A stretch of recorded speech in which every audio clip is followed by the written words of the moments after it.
Okay, इसको read करो option A से लेकर जी तक। वो अच्छा, तो जैसे हमने पहले डिस्कस किया एक नाम की जो कॉन्फ्लिक्टाइटिस है ना, एक तो इसकी लोकलाइज पेन होगी राइट अपर पार्ट एंड में, ठीक है, नॉर्मल वॉमिटिंग एब्डोमिनल पेन तो है, मगर this is a differentiating factor. और दूसरा वो हॉस्पिटलाइज या क्रिटिकली इल पेशेंट में होगा, और जॉन्डिस भी हो सकता है उसमें, ठीक है, और इसमें इस तरह कोई सिम्टम नहीं है। चॉइस बी में क्या कह रहे हैं वो कि एक्यूट पैंक्रेटाइटिस में नॉज़िया वॉमिटिंग अगेन होती है, लेकिन pain is once again localised to epigastric area, not periumbilical area, and it radiates backwards. एक ये डिफरेंशिएटिंग पॉइंट है, ठीक है। अब दूसरा उसने ये कहा है कि बेशक अल्कोहल इसको ट्रिगर करता है, बट जो है ना टेंडरनेस या पेन वो हमें मिड गैस्ट्रिक एरिया में ही लोकलाइज मिलेगी, एपिगैस्ट्रिक एरिया में, ठीक है। In addition to the presence of infective endocarditis makes septic embolization with AMI more likely.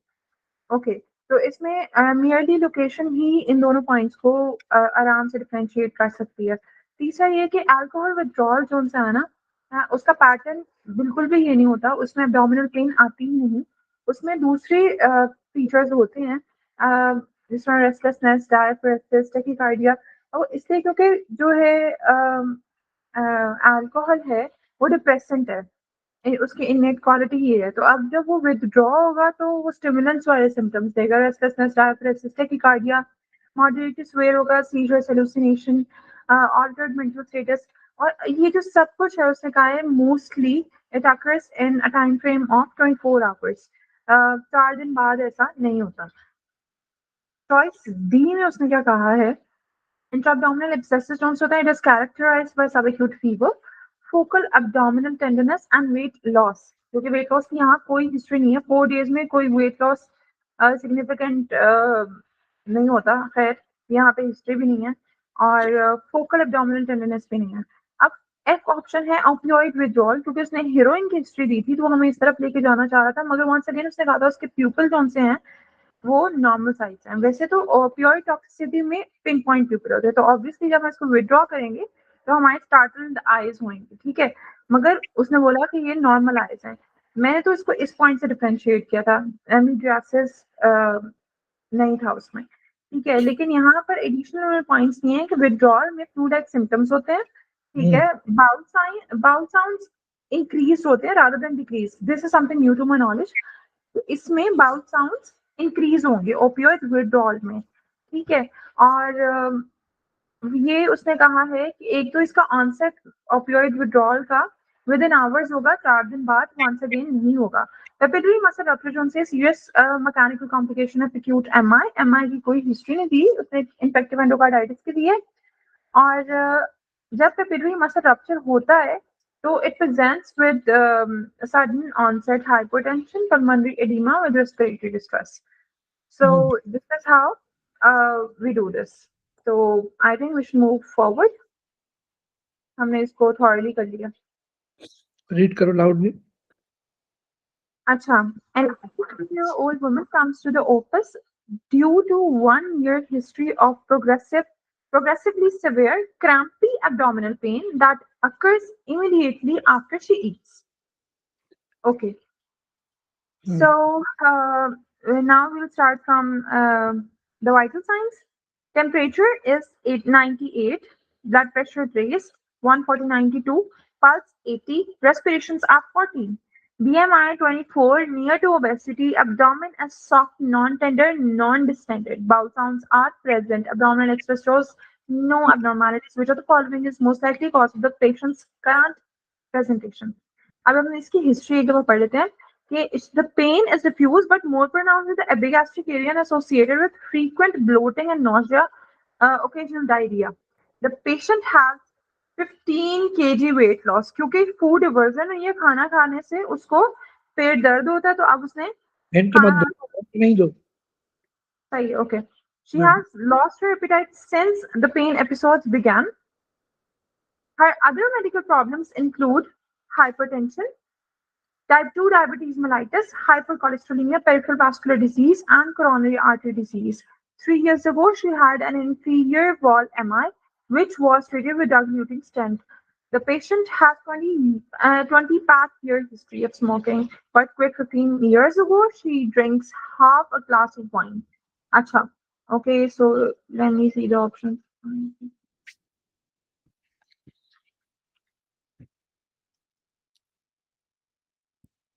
Okay, I have my answer.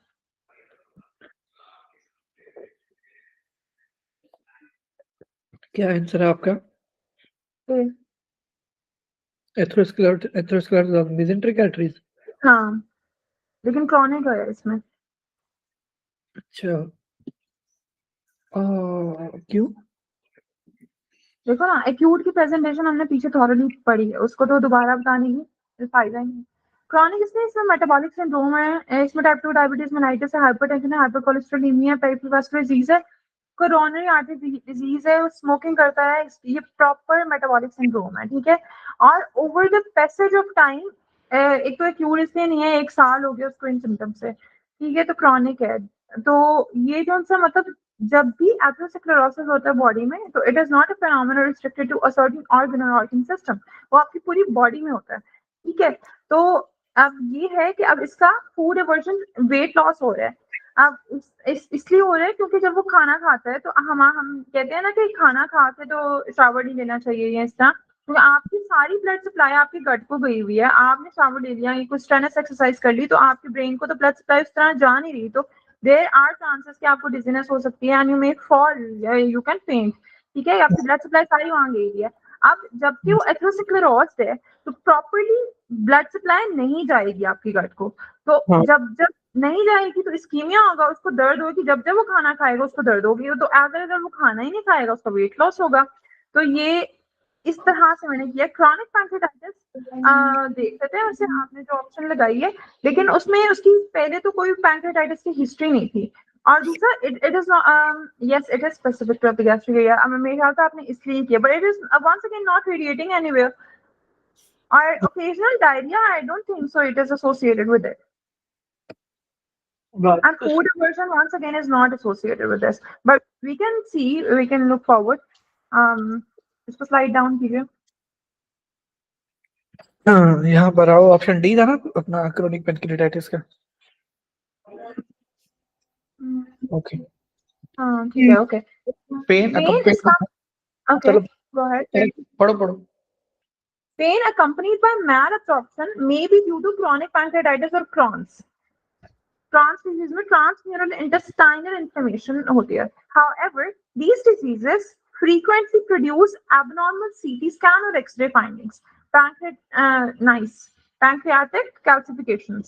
In addition, this patient does not currently have risk factors for pancreatitis. Example, half a glass of wine 2 to 3 times per week is within the range.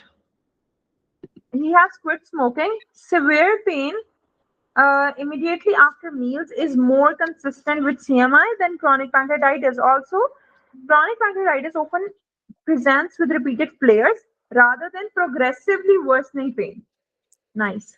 Crohn's disease generally presents at an earlier age and usually causes lower right quadrant pain. Okay, so the points we need to know कि differentiate हमने किस तरह करना है। एक तो इसकी radiological finding हमें मिलेगी, और उसका जो एक्सरे था इट वाज नॉन स्पेसिफिक, ठीक है, नंबर 1 पॉइंट। नंबर 2 कि उसने रिस्क फैक्टर्स, उसके जो वाइन का इंटेक है that is also with in safe range of alcohol, ठीक है, उसने स्मोकिंग भी छोड़ दी है। तीसरी बात ये कि इसका जो पैटर्न है प्रोग्रेसिवली इंक्रीज नहीं होता, ये फ्लेयर्स में आता है, like ESMA comes in फ्लेयर्स, like there are certain diseases which come in pairs. So yeah, these 3 points I think these are good points. बाकी हम ऊपर पढ़ लेते हैं and we can rule out the other options afterwards. सही। Pain accompanied by malabsorption may be due to chronic pancreatitis or Crohn's disease, transmural intestinal inflammation. However, these diseases frequently produce abnormal CT scan and X-ray findings, pancreatic calcifications. In addition, this patient does not currently have risk factors for pancreatitis, half a glass of wine, quit smoking. Okay. And severe pain immediately after meals is more consistent with CMI. सही। And I think you should highlight the X-ray point as well. X-ray point as well. Yeah. Yes, that was something new to me. I don't know about you. कैसे new था मतलब? कि मतलब I knew कि calcification होती है when there is chronic pancreatitis, right? But the हाँ, thing is, I did not know कि X-ray is unremarkable in CMI. X-ray is unremarkable in CMI. ठीक है, ठीक है, This is how we can differentiate both of these. सही। ये pancreatic calcification पड़ी हुई है ऐसा ना? Yes.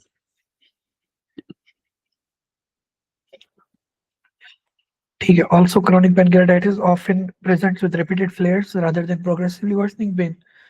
Crohn's disease generally presented in earlier age and usually causes lower abdominal, lower right quadrant pain. ठीक है, पढ़ो।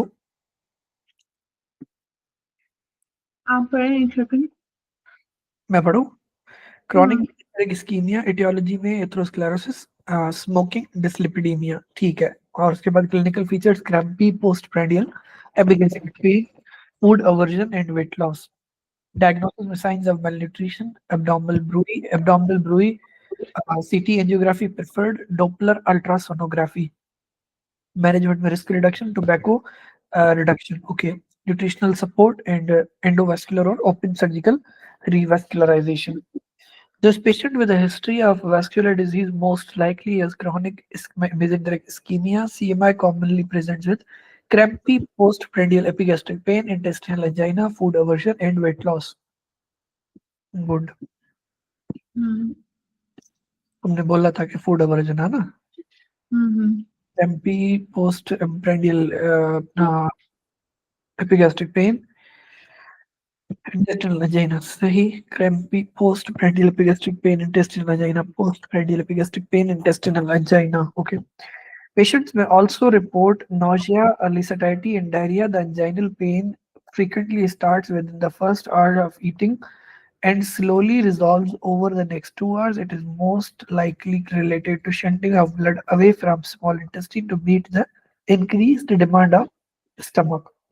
In patients with atherosclerosis, the celiac or superior mesenteric arteries may be narrowed or unable to dilate appropriately to maintain adequate blood flow to the intestines.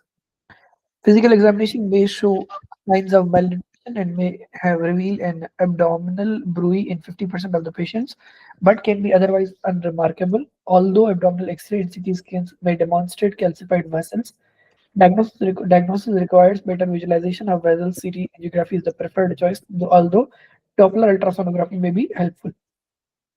Treatment involves risk reduction, tobacco cessation, nutritional support, revascularization.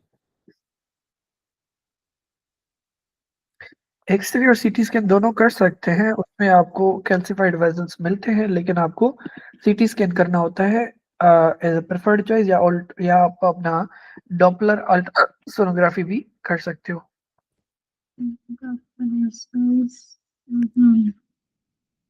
ठीक है। लेकिन इसमें हाँ, लेकिन इसमें कौन सा है? सीटी एंजियोग्राफी, नॉट साधारण सीटी, नॉट नॉर्मल। लोकल देखो प्लेन सीटी नहीं है, ठीक है? देखो देखो इसमें देखो, प्लेन सीटी पर भी फाइंडिंग आ रही है। इसमें उसमें पेनक्रेटाइटिस में ऐसे, या इसमें इसमें क्योंकि स्पेसिफिकली सीटी एंजियो करनी पड़ेगी। उसका रीजन ये है कि क्योंकि आपको ब्लड वेसल्स देखनी है ना। हाँ, वेसल्स नहीं है तो इसमें हाँ, वंस अगेन उसमें सिंपल सीटी में इसमें कुछ नहीं आएगा। सही है, ऑल द अभी सही, nice. Okay.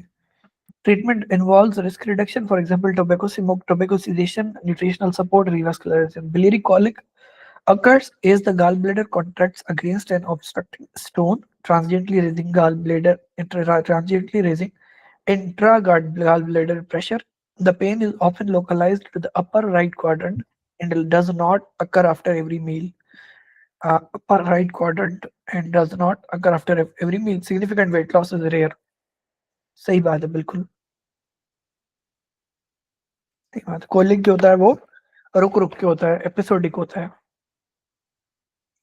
Ventricular aneurysms, scarred myocardium following intramural myocardial infarction predisposed to acute mesenteric ischemia rather than CMI due to thrombus formation and embolization. जो वेंट्रिकुलर एनेरिज्म है वो आपको AMI करवाता है रादर देन CMI। ठीक है, जाग रही हो? ठीक है यहाँ audience. The presentation of acute mesenteric ischemia is abrupt with severe abdominal pain out of proportion to examination findings, both in pathophysiology and acuity. Acute mesenteric anemia ischemia is analogous to acute myocardial infarction, whereas CMI is similar to stable cardiac angina. AMI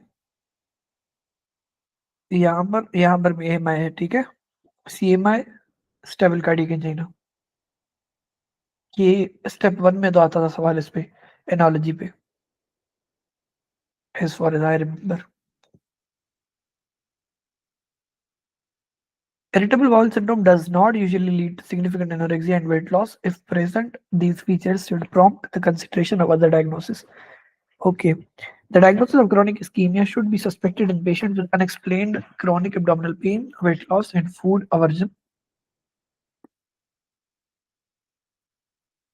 Unexplained chronic abdominal pain, weight loss, food aversion. Most cases are due to atherosclerotic changes of celiac and superior mesenteric arteries. Most cases are due to atherosclerotic changes of celiac and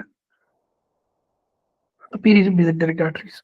अब ये भी मसला है कि acute mesenteric ischemia जो है ना वो मेरा वीक टॉपिक है। जनरली मुझे mesenteric ischemia बचपन से समझ नहीं आती इतनी खास। मतलब मैं मेरे इसमें एक रीजन ये भी कि JIT का ये वाला पोर्शन इतना अच्छे से मैं पढ़ता ही नहीं था कभी। तुम्हारे साथ भी जब मैंने पढ़ा था तो इनिशियल वाला पोर्शन हमने पढ़ा था, लास्ट वाला भगाया था, मुझे याद है। खैर चलो आगे चलते हैं। ओके, मुझे पढ़ना पड़ेगा topic. Okay, after 4 weeks of a 45-year-old man comes to the clinic for evaluation of chronic diarrhea. After 4 weeks of treatment with rifaximin, the D-xylose test is repeated. Sorry, एक और चीज भी है, ये भी समझ लो, वैसे तो पता है तुम्हें। Okay, sorry for interruption, but either do the interface black, complete black or complete white. वो बार-बार white black है ना, तो it is ये क्या मसला कर रहा है, मुझे खुद भी समझ नहीं आ रहा। मुझे व्हाइट कर दिया तो ये इसका यहाँ से मसला है। रुको, जो भी है एक ही रहने दो। हाँ, मैं नहीं कर रहा, ये ऑटो मोड पर है। एक सेकंड, तो सिर्फ मुझे खुद ही हो जाएगा सेटअप। अब सही है? This is good. हाँ ओके, वो उधर से ऑटो मोड किया हुआ, मैं नहीं कर रहा, मतलब ठीक है। ओके, अच्छा ओके। 45 एक और चीज जो तुम्हें ऑलरेडी हम सबको पता है कि जब सवाल छोटा हो तो हम डायरेक्टली उसको पूरा पढ़ते हैं। सवाल लंबा था तो हम वो स्ट्रेटजी अप्लाई कर रहे थे। यहाँ पर ये होगा कि हम फंस जाएंगे। Okay, a 45-year-old man comes to the clinic for evaluation of chronic diarrhea. He has lost almost 7 kg over the past year. He has no blood in the stool. A 24-hour stool collection shows fecal fat content of 10 grams per day. Normal should be less than 6 grams per day. Stool macroscopy shows no pathogens, no leukocytes. Serum electrolytes and renal function are within normal limits. Serum electrolytes and renal function are within normal limits. The patient is given 25 gram of oral D-xylose solution and his urinary excretion of D-xylose is 5 hours is 1.2 gram. Normal should be 4.5 to 7.5 gram. After 4 weeks of treatment with rifaximin, D-xylose test is repeated and the urinary excretion at 5 hours is 1.3 gram. Based on these findings, which of the following is most likely diagnosis in this patient? A. Bacterial overgrowth. B. Celiac disease. C. Lactose intolerance. D. Pancreatic insufficiency. E. Terminal ileal disease.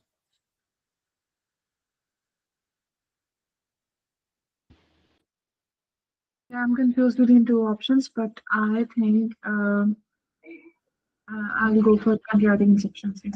हाँ, मुझे भी यही लग रहा है, pancreatic insufficiency।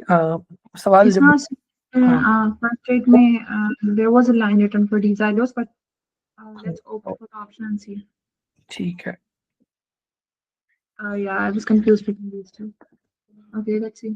डीजैलोज करते ही इन दोनों को डिफरेंशिएट करने के लिए है। Mhm. डीजैलोज टेस्ट का काम ये होता है कि अगर आपका सीलिएक डिजीज हो तो आपका जो डीजैलोज है वो एब्जॉर्ब नहीं होता क्योंकि आपके विलाय काम नहीं कर रहे होते। ठीक है, अगर आपको पेनक्रियाटिक इंसफिशिएंसी हो तो आपको जो डीजैलोज है वो आपका नॉर्मली एब्जॉर्ब हो जाता है।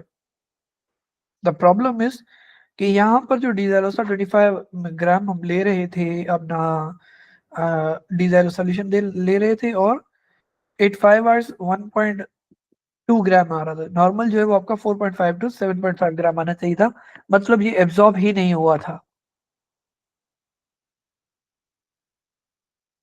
मतलब ये अगर 25 ग्राम तुमने ओरल Yeah, got it. हाँ, अगर तुमने ये 25 पिक्चर देखो। तो 5 से 7.5 बाहर आना चाहिए। अगर तुमने हम्म, लेकिन यहाँ पर कितना आ रहा है 1.2 ग्राम आ रहा है। दैट मीन्स कि तुम्हारा जो डीजैलोज है वो प्रॉपरली एब्जॉर्ब नहीं हुआ। सिंपल समझो, 25 पे 5 ग्राम बाहर आ रहा है तो मतलब कितना एब्जॉर्ब हुआ है? 1.2 आ रहा है, जस्ट ओनली 5 ग्राम। बाकी का जो 20 ग्राम है वो तुम्हारा हम्म, बाहर रिलीज हो गया। तो जैसे सीलिएक डिजीज, जिसकी वजह से तुम्हारा फैट कंटेंट भी ज्यादा है, क्योंकि फैट जो है वो सारा आइलियम में वो होता है, अपलोड होता है ऊपर। okay, go ahead okay, with the picture. मसला ये मुझे ये समझ नहीं आ रहा कि जब मुझे ये सब पता था तो मैंने सवाल क्यों गलत किया, मैंने ये कैलकुलेशन उस टाइम पे क्यों नहीं की। खैर, D xylose test of proximal small intestinal absorption, increased intestinal absorption. Normal ये होना चाहिए कि जब आप डीजैलोज लोगे तो increased intestinal absorption of D xylose into the blood show by high serum levels. ठीक है, मिनिमल फीकल एक्सक्रीशन होती है इसकी, increased excretion of D xylose in urine shown by high urine levels. कि भाई अगर 25 ग्राम दोगे तो आपका 5 ग्राम रिलीज होना चाहिए, 100 ग्राम दोगे 20 ग्राम रिलीज होना चाहिए। ठीक है, हम्म, मतलब 20% of the D xylose absorb should be released out, या इनटेक जो है उसका 20% बाहर निकलना चाहिए यूरिन में। अब हम आते हैं यहाँ पर कि भाई intestinal absorption of the D xylose into the blood कम हो, और अपना सॉरी इंटेस्टिनल एब्जॉर्प्शन कम होगी तो ऑब्वियस सी बात है जो नॉर्मली आपका फीकल कंटेंट कम था इसका डीजैलोज का, अब वो हाई होगा यहाँ पर, हम्म, और जो एक्सक्रीशन यूरिन में होगी वो फिर कम हो जाएगी, जैसे 1.2 ग्राम था। great, आपने nice. रिफैक्सिन का ट्रीटमेंट क्यों किया मुझे ये बताओ पहले। Why did you went for why did you go for rifaximin? क्या कीड़ा खाया था हमें जो हम रिफैक्सिमिन के ट्रीटमेंट के साथ ट्रीटमेंट करने गए थे? I think ये कंसिडर कर रहे थे इसको IBD. Bacterial overgrowth. Rifaximin antibiotic है, रिफामाइसिन का रिफाम्पिन ग्रुप का है, जितना मुझे याद समझ आ रहा है। देखते हैं, गलत भी हो सकता हूँ मैं। ठीक है, Okay. रिफैक्सिमिन होता है आपके लैक्टोज ना उसमें नहीं, लैक्टोज इंटॉलरेंस में भी नहीं होता। जब नाइट्रोजन कंटेंट ज्यादा होता है तब करते हैं हम लोग, जितना मुझे हाँ, याद है। yeah, उसका so रिफैक्सिमिन का एक काम होता cirrhosis. है। हाँ बताओ। cirrhosis में भी देते थे ना इसको. प्रोसेस में भी इसीलिए देते हैं क्योंकि आपका नाइट्रोजन कंटेंट ज्यादा होता है शायद जीआईटी का, तो हम क्या करते हैं उन बैक्टीरिया को किल करते हैं जो गट में नाइट्रोजन बना रहे होते हैं, शायद ऐसे कुछ चक्कर था, या अमोनिया को कन्वर्ट नहीं होने देते, कुछ सीन था। देखते हैं इसको, कुछ कॉन्सेप्ट था मुझे अब याद नहीं आ रहा क्या कॉन्सेप्ट था। ये देखो लिखा हुआ है ना कि SIBO is treated with rifaximin, ये वाला बैक्टीरियल ओवरग्रोथ। SIBO इसी को बोलते हैं ना, स्मॉल इंटेस्टिनल बैक्टीरियल ओवरग्रोथ। हाँ, सेबो. हाँ, ठीक है, you read it. हाँ पढ़ते हैं, सारा पढ़ते हैं। पहले हम पढ़ेंगे एजुकेशनल ऑब्जेक्टिव, पढ़ो, रीड करो। Xylose is a monosaccharide that is absorbed in the proximal small intestine without degradation by pancreatic or brush border enzymes. Patients with small intestinal mucosal disease will have impaired absorption of xylose. Patients with malabsorption due to enzyme deficiencies will have normal absorption of xylose. ठीक है, यही चीज हमने discuss भी कर ली थी आते साथ कि भाई जो मेल एब्जॉर्प्शन वाला पेशेंट होगा उसमें हमें प्रॉपरली डिजाइलोज एब्जॉर्ब नहीं होगा। ठीक है, जबकि जो पेनक्रेटिक इंसफिशिएंसी वाला होगा उसमें नॉर्मल एब्जॉर्प्शन होगी, नॉर्मल एक्सक्रीशन होगी। ठीक है, क्योंकि पेनक्रियाज का कोई वास्ता नहीं है इसके साथ। पेनक्रियाज पेनक्रियाटिक जो एंजाइम्स हैं वो डी जाइलोज को डिग्रेड भी नहीं करते, यही रीजन होता है कि हम इसको यूज करते हैं वहां पे। समझ आ रही बात? हाँ ठीक है। This patient has chronic diarrhea, steatorrhea, and weight loss, suggesting malabsorption. Celiac disease is a common cause of malabsorption and is characterized by atrophy of intestinal villi in the proximal small bowel due to exposure to gluten-containing wheat products. It is most common in patients of Northern European descent. ये बात पता नहीं क्यों काम की लग रही है, लेकिन आती है कभी कभार। And prevalence increases with age. D-xylose is a monosaccharide that can be absorbed in the proximal small intestine without degradation by pancreatic or brush border enzymes. It is subsequently excreted in urine. It is subsequently excreted in urine. It is subsequently excreted in urine. In the D-xylose test, the patient is given an oral dose of D-xylose with subsequent assay of urine and venous blood. ठीक है। Patients with proximal intestinal mucosal disease and celiac disease cannot absorb D-xylose and the intestine and urine and venous D-xylose levels will be low as seen in this patient. By contrast, patients with malabsorption due to enzyme deficiencies, for example chronic pancreatitis, will have normal absorption of D-xylose. A false positive D-xylose test कब आती है? कि false positive D-xylose test क्या होगी पहले बताओ अपने दिमाग से।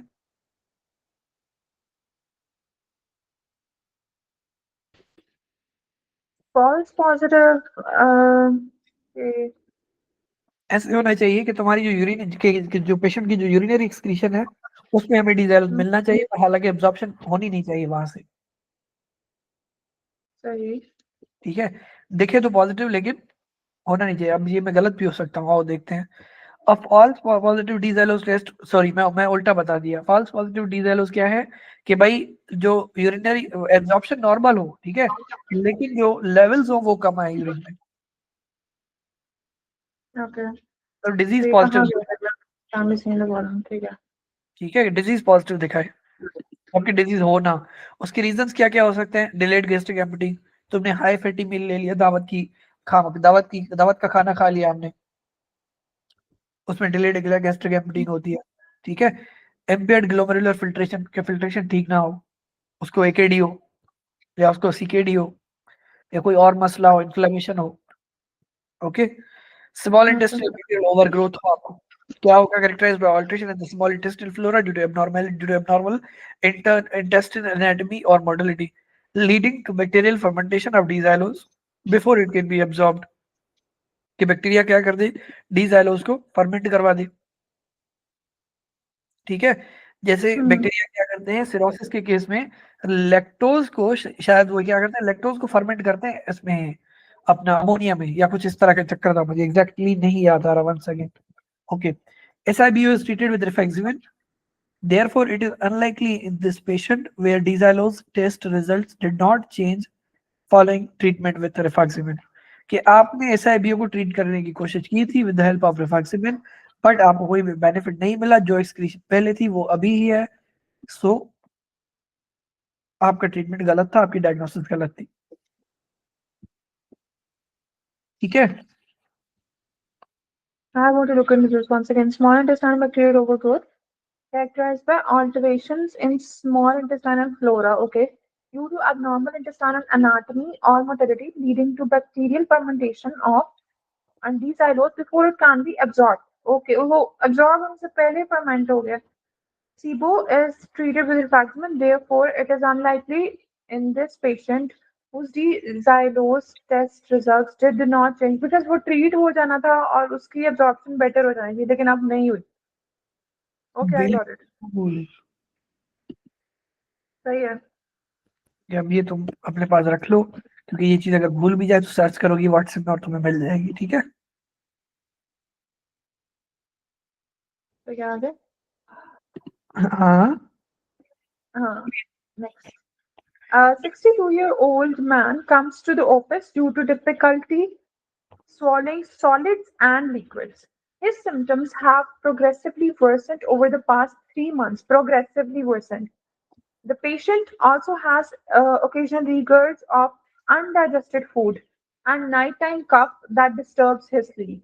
He has never had similar symptoms. The patient has lost 4.5 kg during this period, during a period of 3 months, but has no other medical conditions and takes no medications. He has a 20-pack-year history, but quit smoking 10 years ago. He drinks wine on the weekends. Vital signs are normal and physical examinations are remarkable. Chest X-ray reveals a widened mediastinum. Barium swallow study shows a dilated esophagus with tapering of the distal esophagus. Best next step in management. Okay, so we have the diagnosis and next best step. Let's see, CT of the chest, endoscopic evaluation, esophageal pH monitoring, laparoscopic myotomy, reassurance and calcium channel blocker, trial of PPI. But I think I'll go for E. सही बात है, बूढ़े में और क्या ही करेंगे, मेरे ख्याल से भी सही है बट गलत है। ओह, मैं मरने जा रहा हूँ बस। मेरे एस्थेसिया कार्डिया था वैसे, लेकिन endoscopic evaluation will you please open the algorithm? वो तो जाहिर सी बात है, वैसे ही करेंगे। इवैल्यूएशन ऑफ डिस्फेजिया का ये सीन है कि आप हिस्ट्री ऑफ स्वेलिंग डिफिकल्टी पहले पूछते हो उससे, ठीक है। अगर वो ओरोफेरेंजियल डिस्फेजिया है तो स्ट्रोक या मैलिग्नेंसी रीजन हो सकते हैं, ठीक है। उसके बाद आपका डिफिकल्टी इनिशिएटिंग स्वेलोइंग होगी, कफ होगा, चॉकिंग होगा, नेजल रिगर्जिटेशन होगा। Video fluoroscopic modified barium swallow करोगे आप, video fluoroscopic modified barium swallow. Oesophageal dysphagia की बात होगी तो difficulty with passing food, with food passing through oesophagus, food gets stuck in the chest, okay. Motility disorder जिसमें एक्लेजिया हो सकता है, dysphagia with solids and liquids it onset, okay. अगर आपका उसके बाद आप क्या करोगे, बेरियम स्वेलो करोगे और followed by manometry and with endoscopy. सही बात है, सही बात है। देन है mechanical obstruction, malignancy, dysphagia with solids progressing to liquids। अच्छा, ये जो है वो मुझे बचपन से ही तंग करता रहता है, उल्लू का पट्टा। अच्छा, ये ओके, हाँ, माइंड योर लैंग्वेज।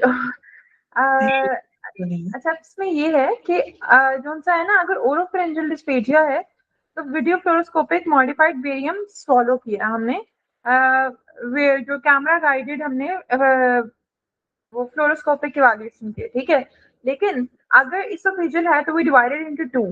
एक तो मैकेनिकल ऑब्स्ट्रक्शन है, मैलिग्नेंसी वगैरह, तो उसमें ऑब्वियसली हमें पता है कि पहले to the solids then eventually to the liquids होगी। इसमें सॉलिड लिक्विड इकट्ठे होते हैं मोटिलिटी वाले में। अब इसमें उसने हमें ये बता दिया था barium swallow is followed by endoscopy. Barium swallow उसने कर लिया था, that is why bird beak की उसने हमें फाइंडिंग बताई थी। अब नेक्स्ट स्टेप हमने एंडोस्कोपी ही करनी थी। अब लेकिन मैकेनिकल में एंडोस्कोपी है बट विद और without barium swallow beforehand. असल में ये है कि इसमें भी एंडोस्कोपी करते हैं ना, वो मेरे ख्याल से इसीलिए ही करते हैं कि नीचे जाके हमें देखना होता है कि कैंसर का तो रिस्क नहीं है या कोई और चीज तो नहीं है, ठीक है, या कोई मैकेनिकल ऑब्स्ट्रक्शन तो नहीं है। कैमरा कैमरा वाली एंडोस्कोपी करते हैं ना इसमें भी, ना मुझे हाँ, याद क्या आ। एंडोस्कोपी होती कैमरे वाली है। हाँ, मतलब कहने का मकसद ये है कि हम नीचे जाके कैमरे इसमें का टेस्ट करेंगे, हाँ क्लियर देखते माय हैं लैंग्वेज। कि प्रॉब्लम जो है वो क्या सीन है, ठीक है। बट ये हमें याद रखना है या फिर मुझे याद रखना है, जो मुझे भूल जाता है, कि achalasia cardia solids plus liquid,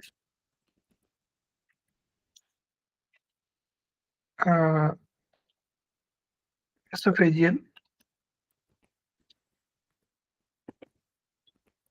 सी सॉलिड्स फर्स्ट देन लिक्विड्स। ये प्रोग्रेसिव वाला जो चीज है ना, ये मुझे वो करती है, तंग करती है, क्योंकि जो वो टर्म प्रोग्रेसिव है वो जनरली यूज उसूलन इसके लिए होनी चाहिए, एसोफेजियल सीए के लिए, ठीक है। बट ये दोनों के लिए इस्तेमाल करता है सवालों में, और ये आज की बात नहीं है, ये बहुत पहले की बात है, और ये तंग करती है मुझे चीज, बट खैर।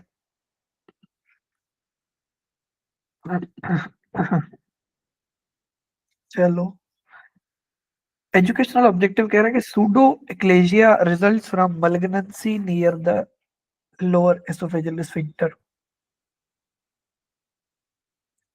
पहली बार सुन रहे हैं सूडो एक्लेजिया। सूडो एक्लेजिया इस चीज को बोलता है जिसमें आपको बर्ड बी का अपीयरेंस तो मिले, लेकिन वो किसी और वेट लॉस भी था इसमें, सही है।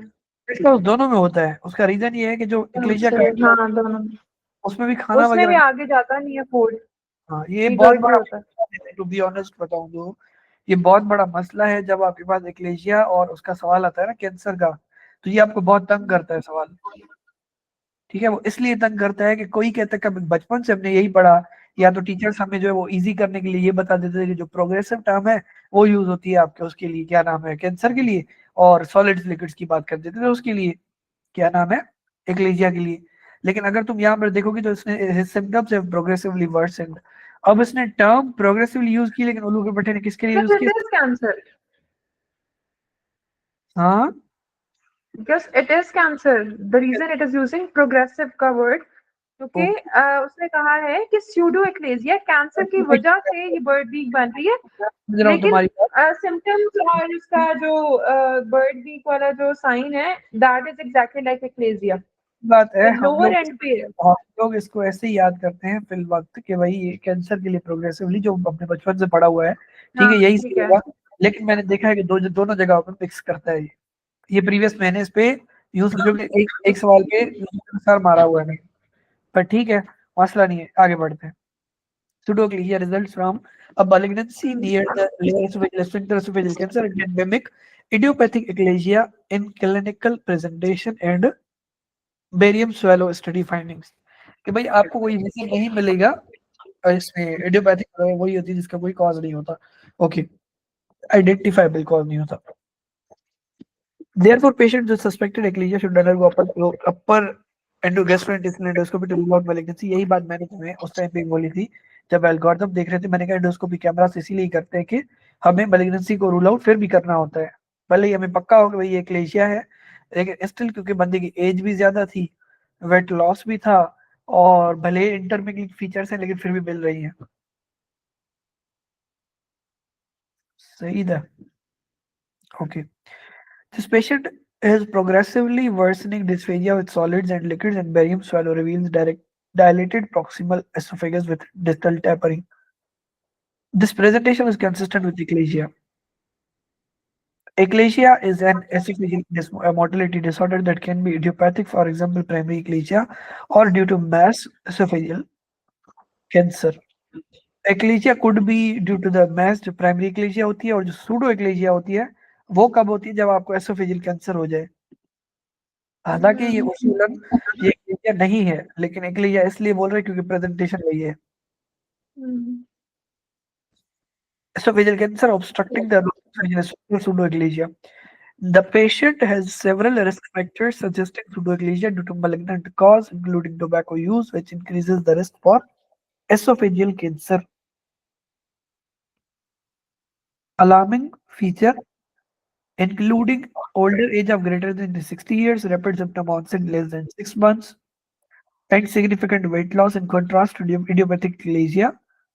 Occurs in contrast, idiopathic eclasia occur in younger patients of age 20 to 50 and has insidious onset and is associated with mild weight loss। तो ये इन्होंने डिफरेंस बताए हुए हैं।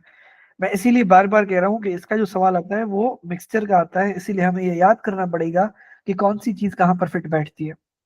कि आपका जो कैंसर वाला पेशेंट होगा, एक तो उसकी एज ज्यादा होगी, रैपिड ऑनसेट होगा, थर्ड चीज उसका जो वेट लॉस होगा सिग्निफिकेंट होगा। अब ये सिग्निफिकेंट किसको बोलता है, ये और ये इसका अब्बा मिलके बैठ के तय करते हैं। 4.5 kg इसके लिए सिग्निफिकेंट है, ठीक है। Idiopathic achalasia occurs in younger patient. Significant weight loss की कोई डेफिनेशन होती है? क्या क्या डेफिनेशन होती है, मैंने तो नहीं पढ़ी। सिग्निफिकेंट वेट लॉस की डेफिनेशन डिपेंड करती है 3 मंथ्स और 6 मंथ्स पे डिपेंड करता है। अच्छा इसका एक क्राइटेरिया है, रुको let me confirm you. Medically when we state कि एक वेट लॉस सिग्निफिकेंट है, wait a second.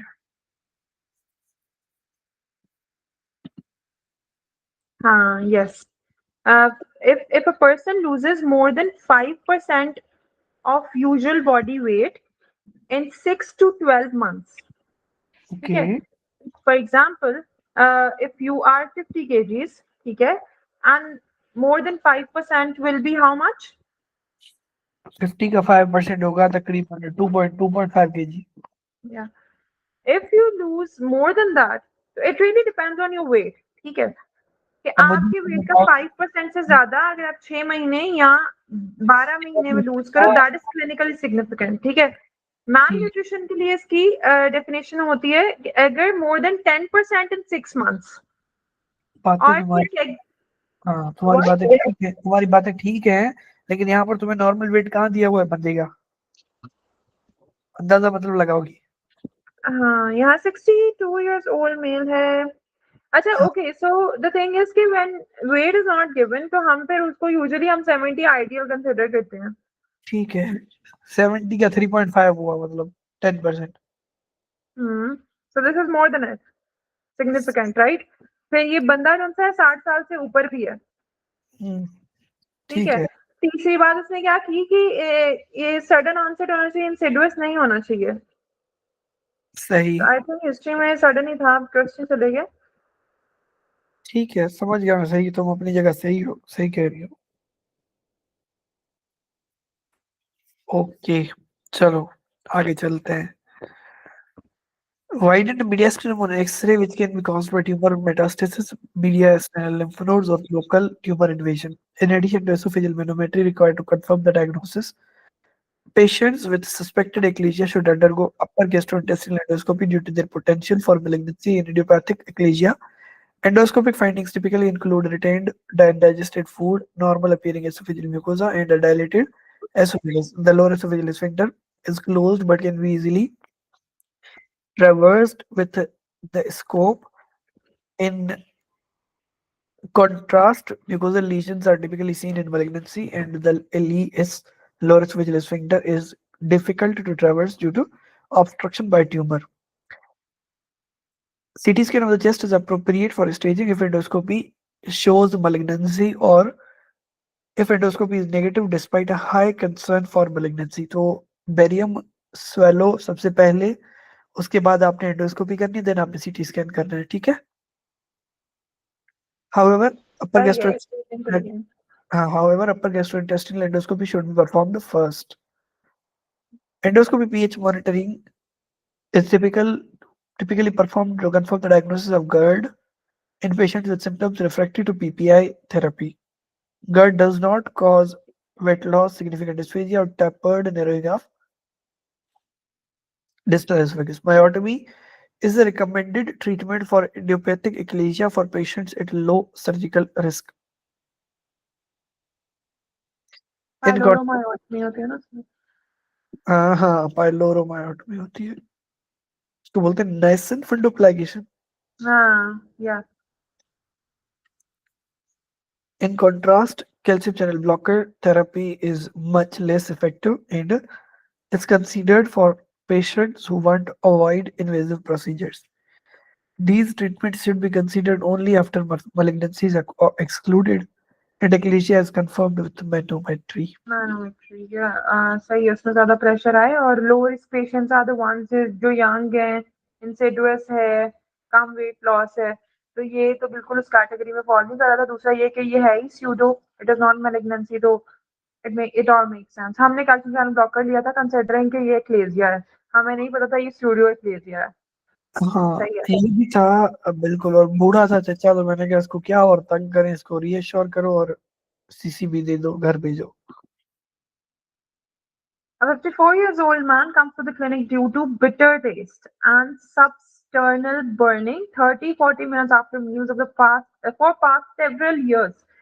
The burning is relieved with antacids and worsened by lying supine.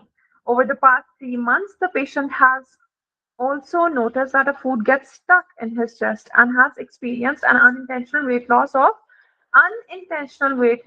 4.5 kg. He has 40 pack years history. The patient has no family history of cancer. Vital signs are normal. Physical examination unremarkable. Stool Guyac test is negative. Which of the following is most appropriate next step in management of this patient?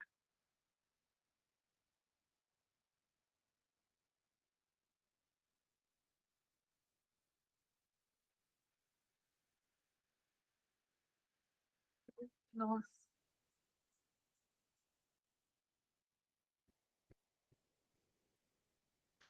क्या attempt करोगी?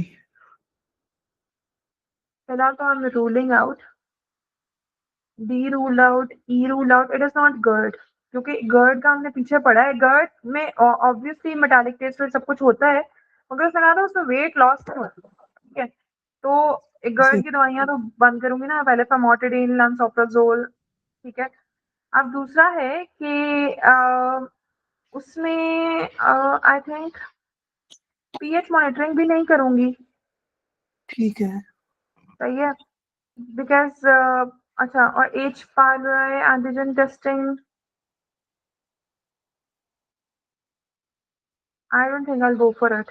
उसमें ख्याल से उसमें stool Guyac test, which is also the fecal occult blood test, मेरे ख्याल से उसमें पॉजिटिव था. I'm not sure though. ठीक है, इस वजह से इसको मैं अभी ऑप्शन में रखूंगी. A, C और F में I am a little confused. Okay, so let's rule out endoscopy. weight loss हो रहा है उसका. I think I'll go for upper GI endoscopy. ऊपर ये एल्गोरिथम में पढ़ा ना हमने कि अगर ये चाहा तो खैर इसका वो जो Good. पीछे एल्गोरिथम अच्छा, हमने पढ़ाया. Management of GERD. अब नहीं नहीं इसमें क्या है नहीं नहीं कि नहीं नहीं नहीं और नहीं GERD. सर्चिंग अच्छा वो GERD दिखा रहा है. सही. बैक्टीरिया. मैं इसके साथ जाना चाहूंगा यहाँ तक. वेक अप वापस. GERD, substernal burning, rigors, presence of alarm features. अब अलार्मिंग फीचर्स यहाँ पर और हैं, उसके और थे. और multiple Barrett oesophagus risk factors. अब अलार्मिंग फीचर्स क्या है? डिस्फेजिया और odynophagia. The algorithm of dysphagia you were considering, that is one of the alarming features. Iron deficiency anaemia is an alarming feature GERD में. GI bleeding. अच्छा, तो इसमें इस तरह का लेट्स रूल आउट कि इसमें अलार्मिंग फीचर था या नहीं. डिस्फेजिया इसमें नहीं था, लेकिन इसमें ग्लोबल सेंसेशन थी, तो उसको स्टक हो रहा है फूड. आयरन डेफिशिएंसी एनीमिया भी नहीं था, ब्लीडिंग भी नहीं थी, अनइंटेंशनल वेट लॉस था, अलार्मिंग फीचर्स थे. परसिस्टेंट वॉमिटिंग भी नहीं थी, फैमिली हिस्ट्री भी नहीं थी. Were two of the features were there. ठीक है. अब यहाँ पे बैरेट एसोफेगस के रिस्क फैक्टर्स. पेशेंट ये बूढ़ा था क्या? I don't remember the age. More than 50, male sex, smoking, GERD more than 5 years, obesity, family history, white ethnicity, hiatal hernia. अब इसमें अगर ये प्रेजेंट है जो कि इसमें थे तो अपर जीआई एंडोस्कोपी करेंगे, और अगर नहीं है तो हम देखेंगे सिम्टम की सिवियरिटी क्या है. अगर माइल्ड है और हफ्ते में 2 दिन से कम होते हैं तो एंटासिड से हम काम चला रहे हैं अपना. H2RE is H2 receptor antagonist and lifestyle changes. और अगर सिम्टम्स ज्यादा हैं, मतलब एक हफ्ते में 2 दिन से ज्यादा है, तो पीपीआई पे हम स्विच होंगे. Antacids and H2 receptor blocker versus PPI है यहाँ पे, depending on the severity. Are you with me? हाँ. सही है. तो इसमें थे प्रेजेंट, और डायनोफेजिया भी था, अनइंटेंशनल वेट लॉस भी था. I think you should send this algorithm as well. Algorithms इकट्ठे करते रहते हैं with the passage of time. PDF this है. Will help at the end. PDF है इनकी, वैसे मसला नहीं है, मैं भेज देता हूँ. ठीक है, लेकिन इनकी पूरी पीडीएफ आती है एल्गोरिथम्स की, वो आपको याद करनी होती है. अच्छा. हाँ होगी मेरे पास, भेज दूंगा मैं कभी फ्री टाइम में. हाँ ये लो. ओके. GERD के सिम्टम्स: सबस्टर्नल पेन, बर्निंग और regurgitation, presence of alarming features, Barrett, multiple Barrett oesophagus के रिस्क फैक्टर्स. अगर ये हैं तो हमने अपर जीआई एंडोस्कोपी करनी है क्योंकि हमें कैंसर की तरफ जाना है. अलार्मिंग फीचर्स में डिस्फेजिया और डायनोफेजिया, iron anemia, GI bleeding, unexplained weight loss, persistent vomiting, family history of gastrointestinal cancer. Okay. Symptom severity mild में less than 2 days per week, moderate में greater than 2 days per week. Antacids, calcium carbonate, H2RA, lifestyle changes. Okay. Barrett esophagus risk factors, age greater than 50, male sex. Okay. Smoking history, GERD greater than 5 years का, obesity, family history, white ethnicity, hiatal hernia, lifestyle changes plus PPI. ठीक है. Educational objective: patient with gastroesophageal reflux disease and alarm symptoms, dysphagia, weight loss, or diaphagia should undergo upper gastrointestinal endoscopy to assess for complications of GERD, जैसे malignancy, stricture, ulceration.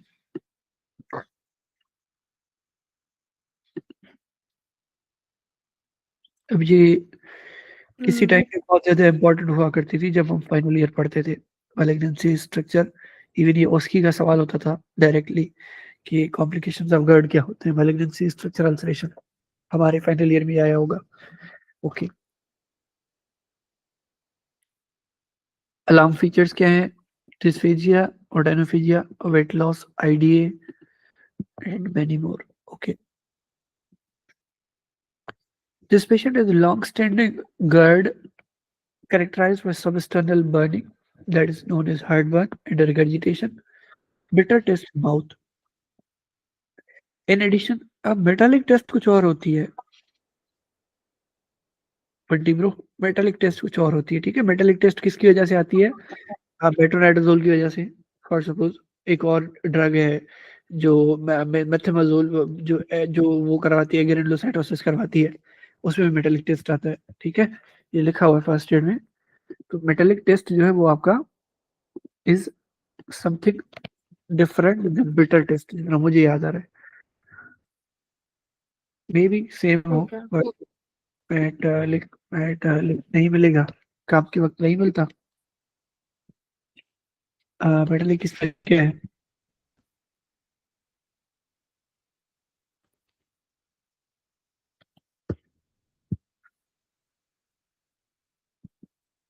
मेट्रोनाइडाजोल. छोड़ो यार, आगे चलते हैं. In addition, he has alarm symptoms including dysphagia and weight loss suggestive of complications of GERD, for example, esophageal cancer. The presence of alarm symptoms requires evaluation with upper gastrointestinal endoscopy, which can be used to assess for following potential GERD complications.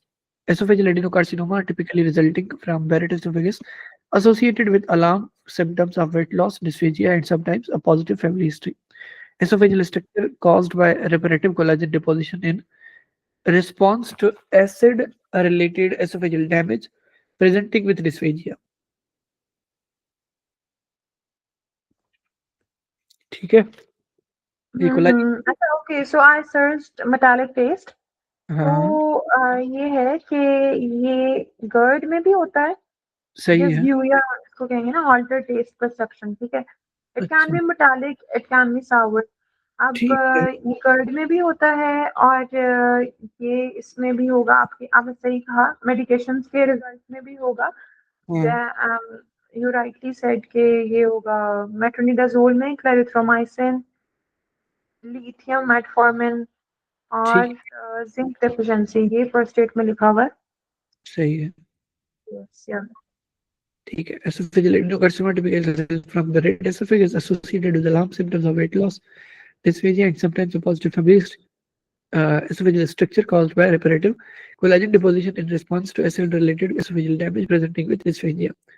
Esophageal ulcer caused by acidic erosions of esophageal mucosa, presenting with odynophagia and iron deficiency anemia.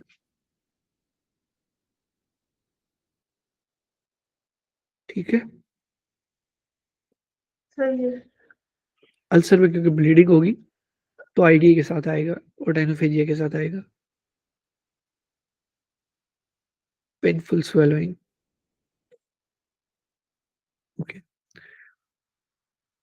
Dysphagia और रोडेनोफेजिया में क्या difference होता है? Dysphagia is difficulty swallowing and odynophagia में दर्द होती है, सही है। as far as I Therefore, remember. Is हाँ, there therefore, something to add? नहीं नहीं सही है। Therefore, in this patient with alarm symptoms of dysphagia and weight loss, upper gastrointestinal endoscopy should be performed promptly. Although therapy with the proton pump inhibitor, for example, lansoprazole or an H2 receptor blocker, famotidine alone would be appropriate for uncomplicated GERD, for example, i.e. no alarm symptoms. Symptomatic relief alone in this patient with concerning symptoms is inappropriate. Okay. कि भाई symptomatic आप treatment करके छोड़ दो, ये inappropriate है, ठीक है? सिंपली यही कहना चाहिए। ओके।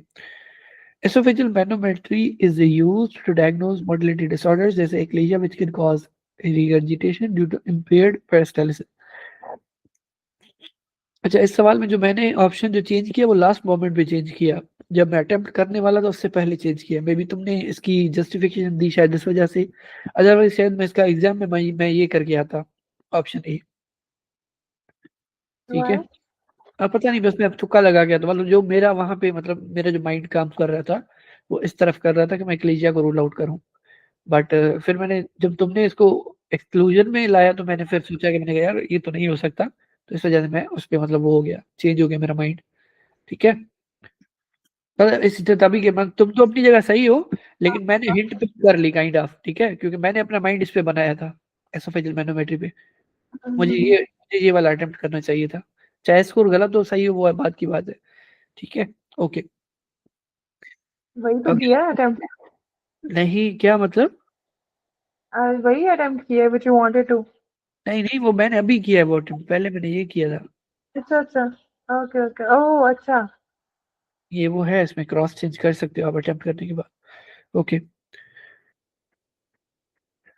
मतलब कभी तुम्हारा मूड सही ना हो ना, ठीक है, तो तुम अटेम्प्ट हाँ, करके you have to them all right. तो खुद ब खुद तुम्हारा स्कोर अच्छा आ जाएगा। ओके, आगे चलते हैं। Esophageal manometry is used to diagnose motility disorders, eclasia, which can cause regurgitation due to impaired peristalsis. Typically, patients have dysphagia to solids and liquids. Endoscopic evaluation should be performed first in this patient. Esophageal pH monitoring is typically performed in patients with refractory GERD symptoms despite proton pump inhibitor therapy to assess whether persistent symptoms are caused by acid reflux. It is not an appropriate first step for the patient with GERD who have alarm symptoms. Helicobacter pylori causes gastritis and peptic ulcers with present with symptoms of dyspepsia, epigastric pain or burning, early satiety, postprandial fullness, rather than symptoms of GERD, retroesternal burning, regurgitation. ठीक है. Empiric testing for H. pylori is not recommended in all patients with GERD.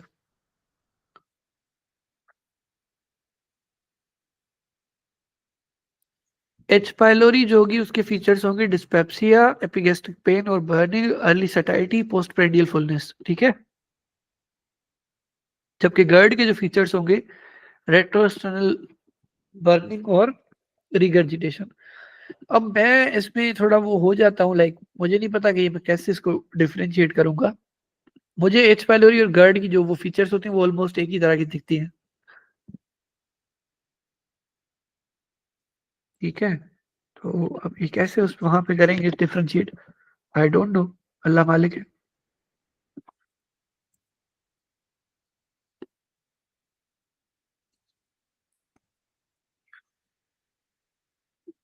जागो, कहाँ चली गई? इधर हूँ इधर हूँ। है।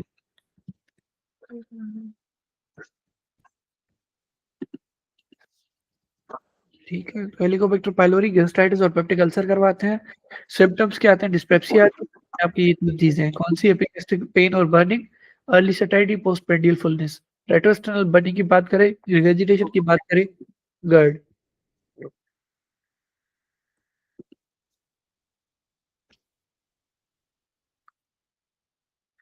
ठीक है, ठीक है, ठीक है, ठीक है, ठीक है। मैनोमेट्री वंस अगेन देख लो। मैनोमेट्री असल में मैं गलती कर रहा था, क्योंकि मुझे जो प्रीवियस चार्ट था उसके हिसाब से मैं मैनोमेट्री में जा रहा था, लेकिन उसके हिसाब मुझे समझ गया लगे था गुड। हाँ से मुझे यहाँ आना है नीचे, इस पैनल के साथ आना है मुझे। ठीक है, मैं कहता हूँ तुम्हारा, क्योंकि जो वो है अपना डिफरेंशियल डायग्नोसिस है, वो मैकेनिकल ऑब्स्ट्रक्शन के पे बेस करती है वहां पे भी। ठीक है, जो तुम्हारा ये क्वेश्चन है, तो उसमें भी जो मेजर चीज है वो एंडोस्कोपी है। हाँ, सम टाइम तुम्हें पेरियम स्वेलो करना पड़ेगा बिफोर हैंड, करो ना करो तुम्हारी मर्जी है। Okay, Yeah, I need to see this option. Esophageal manometer is used to diagnose motility disorders, which can cause regurg due to impaired peristalsis. Typically, patients have dysphagia, solids and liquids. And the scopic evaluation should be performed first in this patient. Okay, move ahead. ठीक है, चलो।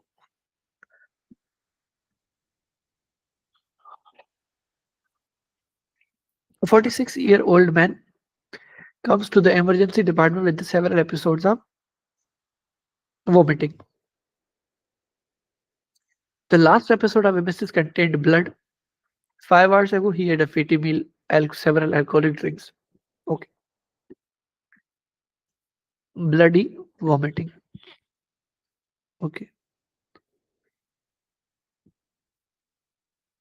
The ultrasound revealed an enlarged hyperechoic liver and gallstone in the gallbladder. And endoscopy found mild esophagitis and gastritis. His temperature is 36.6, blood pressure almost normal, pulse normal, respirations 15 per minute. The abdomen is soft and non-tender, no melena, hemoglobin 12.8, leukocytes 5400, blood urea nitrogen 26 milligram per dl, creatinine 1.1 milligram per dl, aspartate aminotransferase SGOT 100, SGPT 45, bilirubin 0.7. Nasogastric suction returns normal stomach contents mixed with bright blood. Which of the following is the most likely explanation for the patient's bloody vomiting? Effort-related complete rupture of esophagus, endoscopy-related esophageal perforation, hemobilia, mucosal tear at GE junction, rupture of esophageal varices, stress gastritis. 5 hours ago, he had a fatty meal and several alcoholic drinks.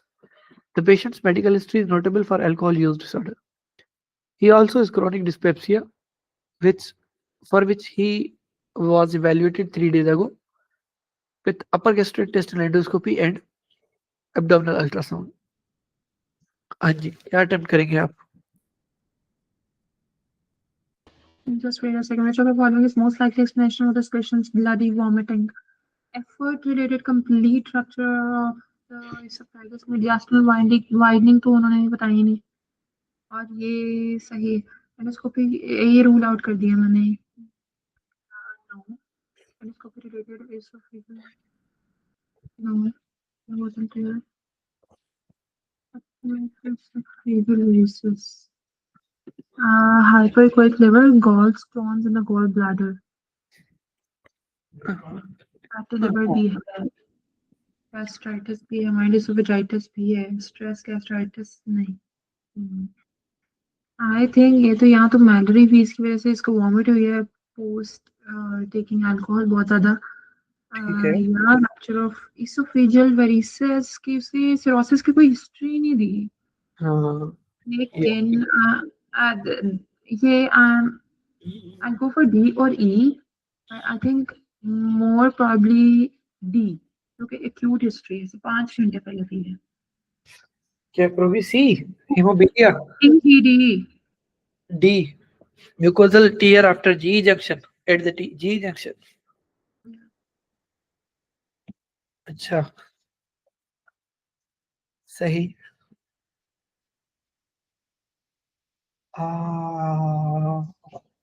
बात तो सही है तुम्हारी।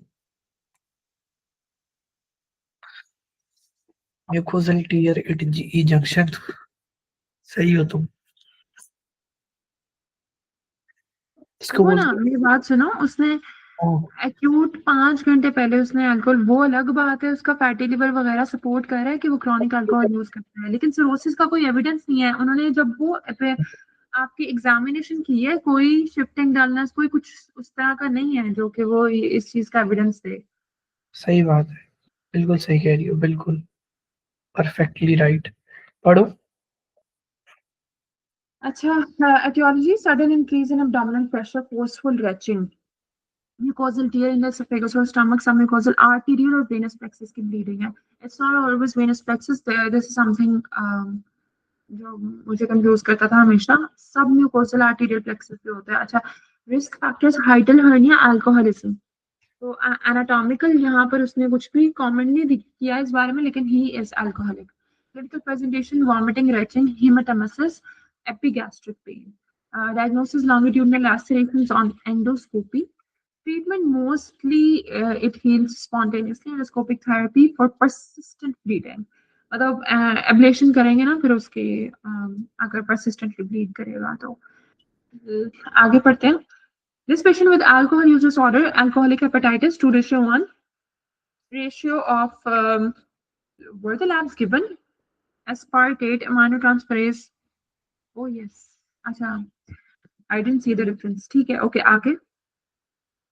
I didn't notice it. But still it's clearly लिखा हुआ था कि alcoholic है। अच्छा, esophagitis and gastritis, now has acute brighter hematemesis following multiple episodes of vomiting. This presentation is highly suggestive of Mallory-Weiss. It is characterized by longitudinal tears in the mucosa near the GE junction, with bleeding due to injury to submucosal arteries or veins. सही। It typically occurs due to sudden increase in abdominal pressure, retching, blunt abdominal trauma. It is a common cause of upper GI bleeding and is often seen in association with alcohol use disorder and hiatal hernia. Hiatal hernia. The diagnosis can be confirmed on endoscopy. Bleeding stops spontaneously in 90% of patients. Those with ongoing bleeding can be treated endoscopically with electrocoagulation or local injection of epinephrine. Local injection of epinephrine. Okay, so the option which you chose was esophageal varices are submucosal veins that have dilated due to portal hypertension. Okay.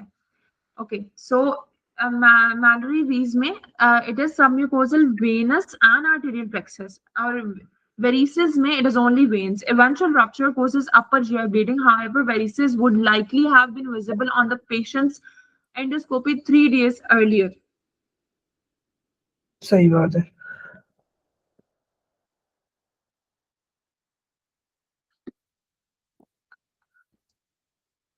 ठीक है, पढ़ो।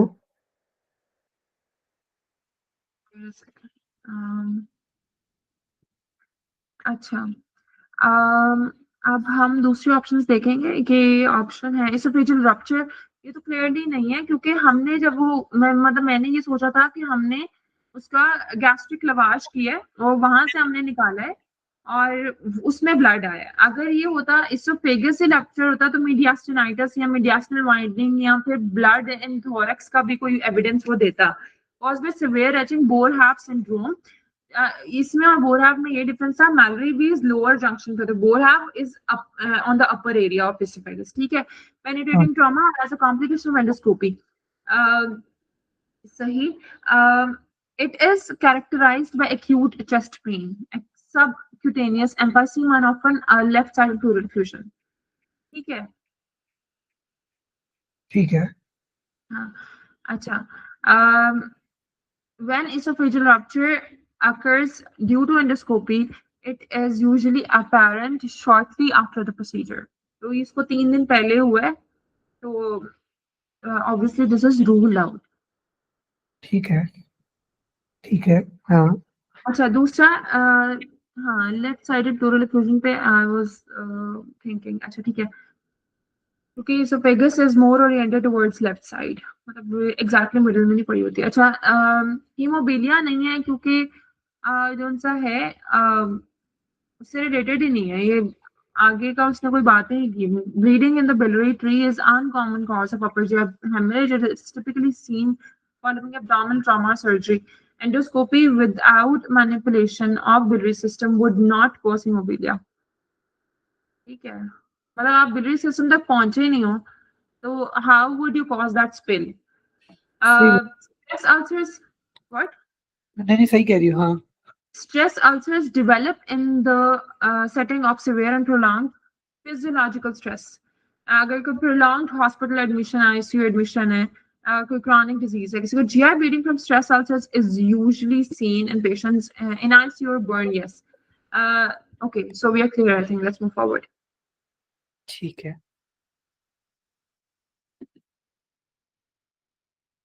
A 67-year-old woman comes to the emergency department with a 5-day history of left lower abdominal pain, nausea, and poor appetite. Although um, she has a history of chronic constipation, she has been having 2 to 3 loose, non-bloody bowel movements daily. 3 years ago, the patient was admitted to the hospital for a similar episode.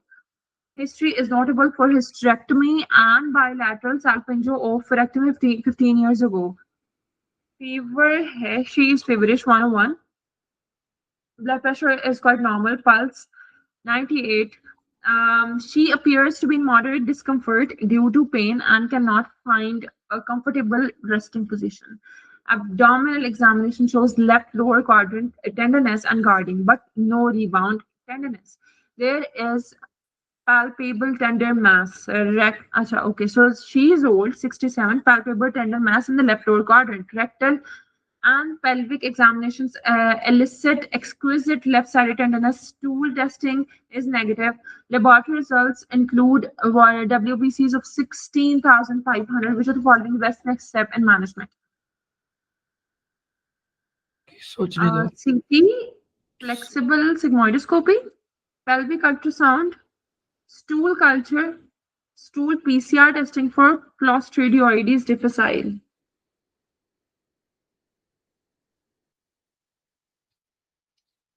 सोचने दो।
Hello.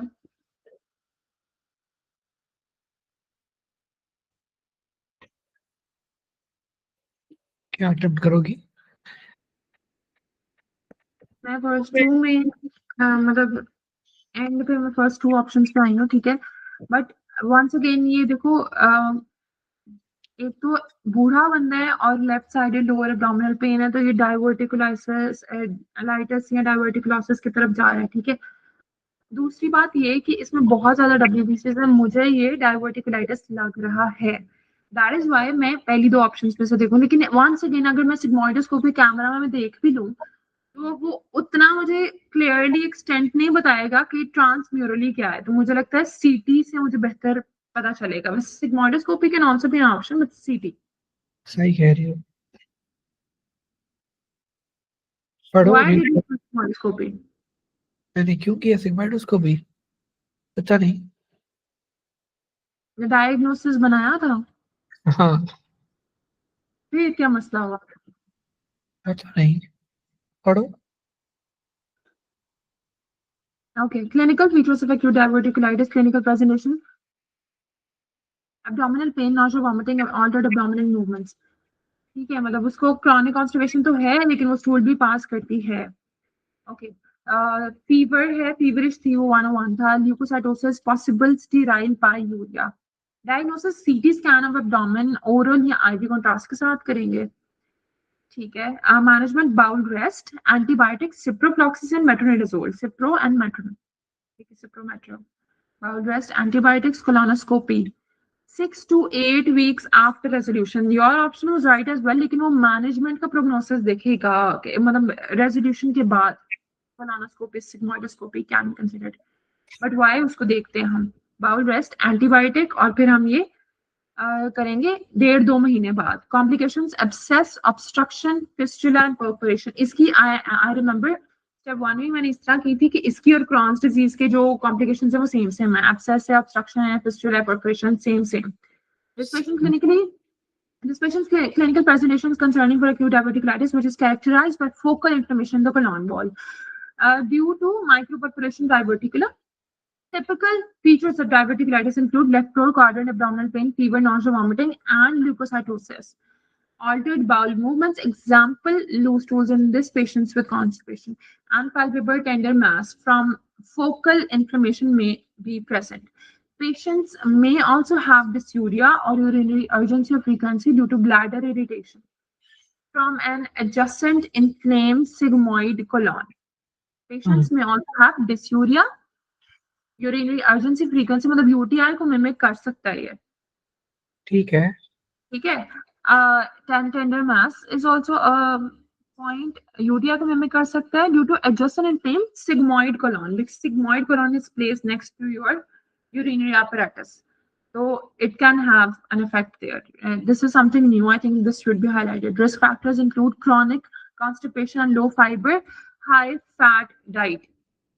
ठीक है, अच्छा, low fibre high fat diet, and as far as I remember इसमें ये भी था कि हाई प्रोटीन डाइट भी थी। फर्स्ट एड मिल्की हुई। सीटी scan of the abdomen will with oral and IV contrast is best diagnostic test for diverticulitis and has very high sensitivity and specificity. Both the screening and diagnosis can be done with CT scan. Findings that suggest diverticulitis include focal bowel wall thickening, inflammatory signs in pericolonic fat.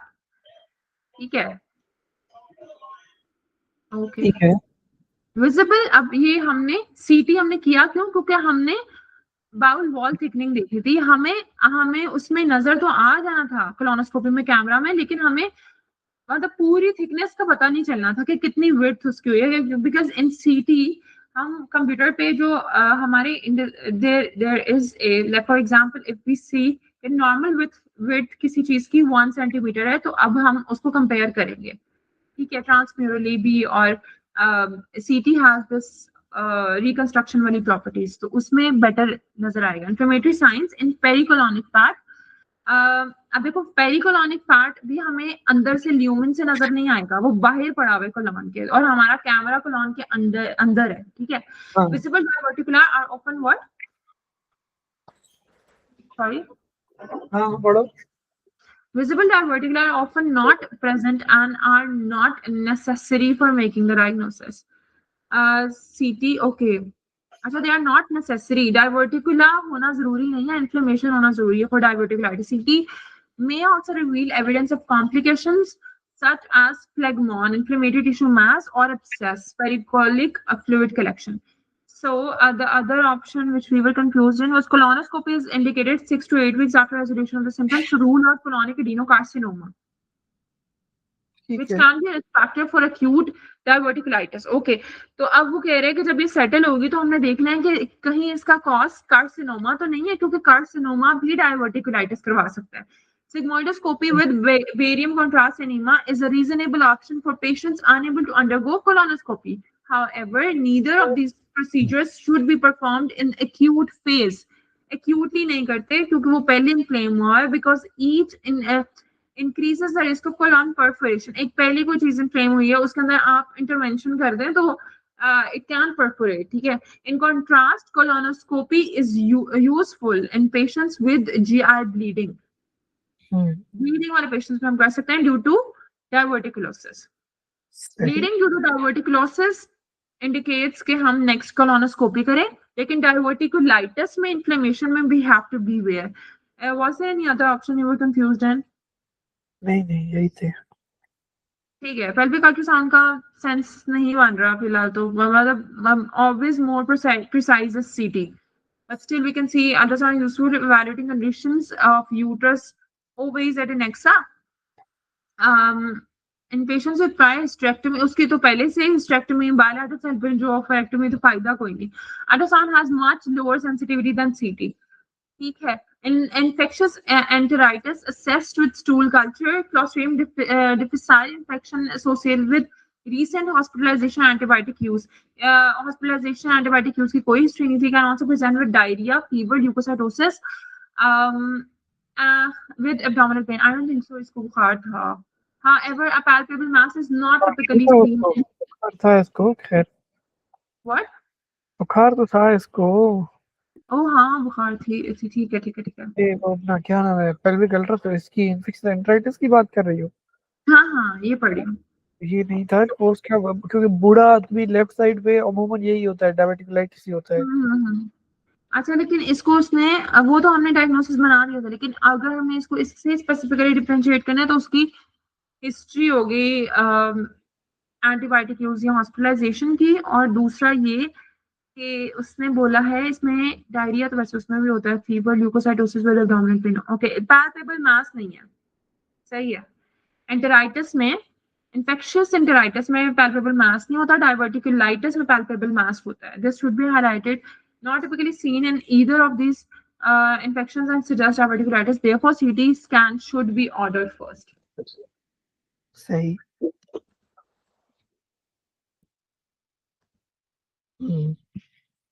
बहरहाल मुझे इसमें दो चीजें जो मुझे याद रखनी है, जो मुझे सीखने को मिली है, वो ये है कि एक तो मुझे ये, मतलब सीटी स्कैन मेरा वीक है, वैसे भी सीटी एमआरआई एक तो मुझे पढ़े हुए काफी टाइम हो गया है। दूसरा ये है कि मुझे ये जब पढ़ना था उस टाइम पे मैं इसको अच्छे से नहीं पढ़ा था, मुझे ये नहीं आते, ठीक है।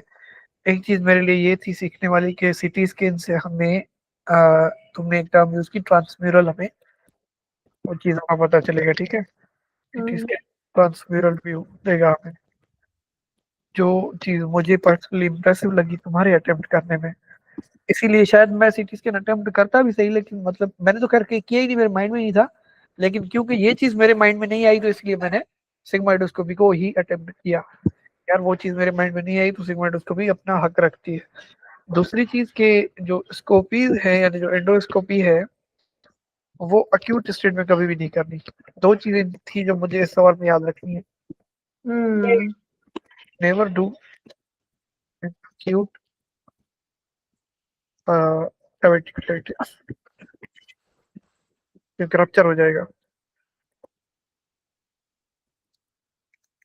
एंड एक और चीज, तुम्हारा मेथड है ये जो रूल आउट करने वाला, मैं नॉर्मली एमसीक्यू रूल आउट पे अटेम्प्ट नहीं करता, ये गलती है मेरी नो डाउट, बट ये मैं नहीं करता नॉर्मली। आई नो कि जब मुझे सीधा सीधा क्लिक ना करे तो मैं रूल आउट ही करती हूँ सबसे पहले, हाँ कि ये मेरी गलती नैरो है, क्योंकि डाउन मेरा करो जो और फिर रिफ्लेक्स उसका। बना हुआ है, हाँ मेरा जो रिफ्लेक्स बना हुआ है वो मतलब डायरेक्ट अटेम्प्ट करने पे, बट मुझे अपने रिफ्लेक्सेस को चेंज करना पड़ेगा, एंड विद टाइम हो जाएगा। क्या, चलो। एंड मुझे यूवर्ल्ड बंद किए हुए तकरीबन 9-6 महीने हो गए, 4 महीने मुझे स्टेप 1 हो गए, ठीक है। उससे पहले 3 महीने पहले मैंने यूवर्ल्ड बंद किया था, 7 महीने मुझे हो गए यूवर्ल्ड बंद किए। खैर, पढ़ो, चलो रीड A करो। 26-year-old man comes to the emergency department due to 6 weeks of intermittent lower abdominal pain and cramps, accompanied by rectal urgency, bloody diarrhea, nausea, decreased appetite.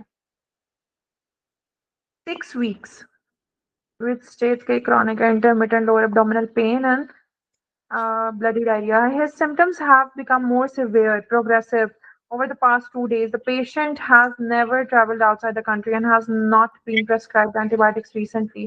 101 fever, blood pressure 90/50, pulse 130, respirations are 15. Okay.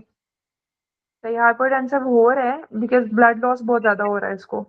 The patient is ill appearing and lethargic. Bowel sounds are decreased. Examination is distended to panic to percussion, and diffusely tended to palpation. Rebound tenderness and muscle rigidity are absent. Rectal examination shows marked tenderness and mucus mixed with blood in the ward. Okay, hemoglobin is less. Leukocytosis here. Platelets are they raised? When do we say the platelets are raised? I know they should be more than 150. Uh, they're, I think they're within normal limit. IV fluids are started with improvement of BP and pulse. Which of the following the most next appropriate next step in management of this patient?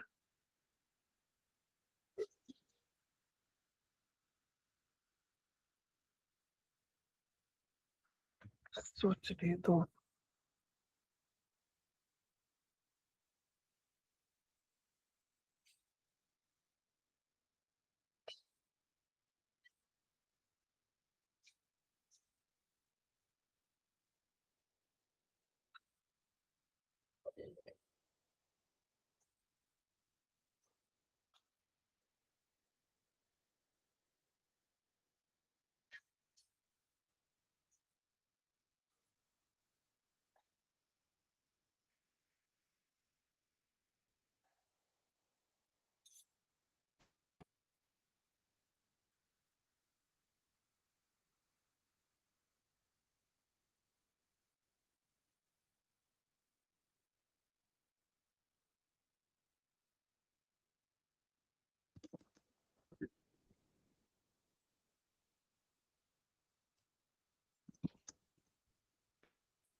Hello.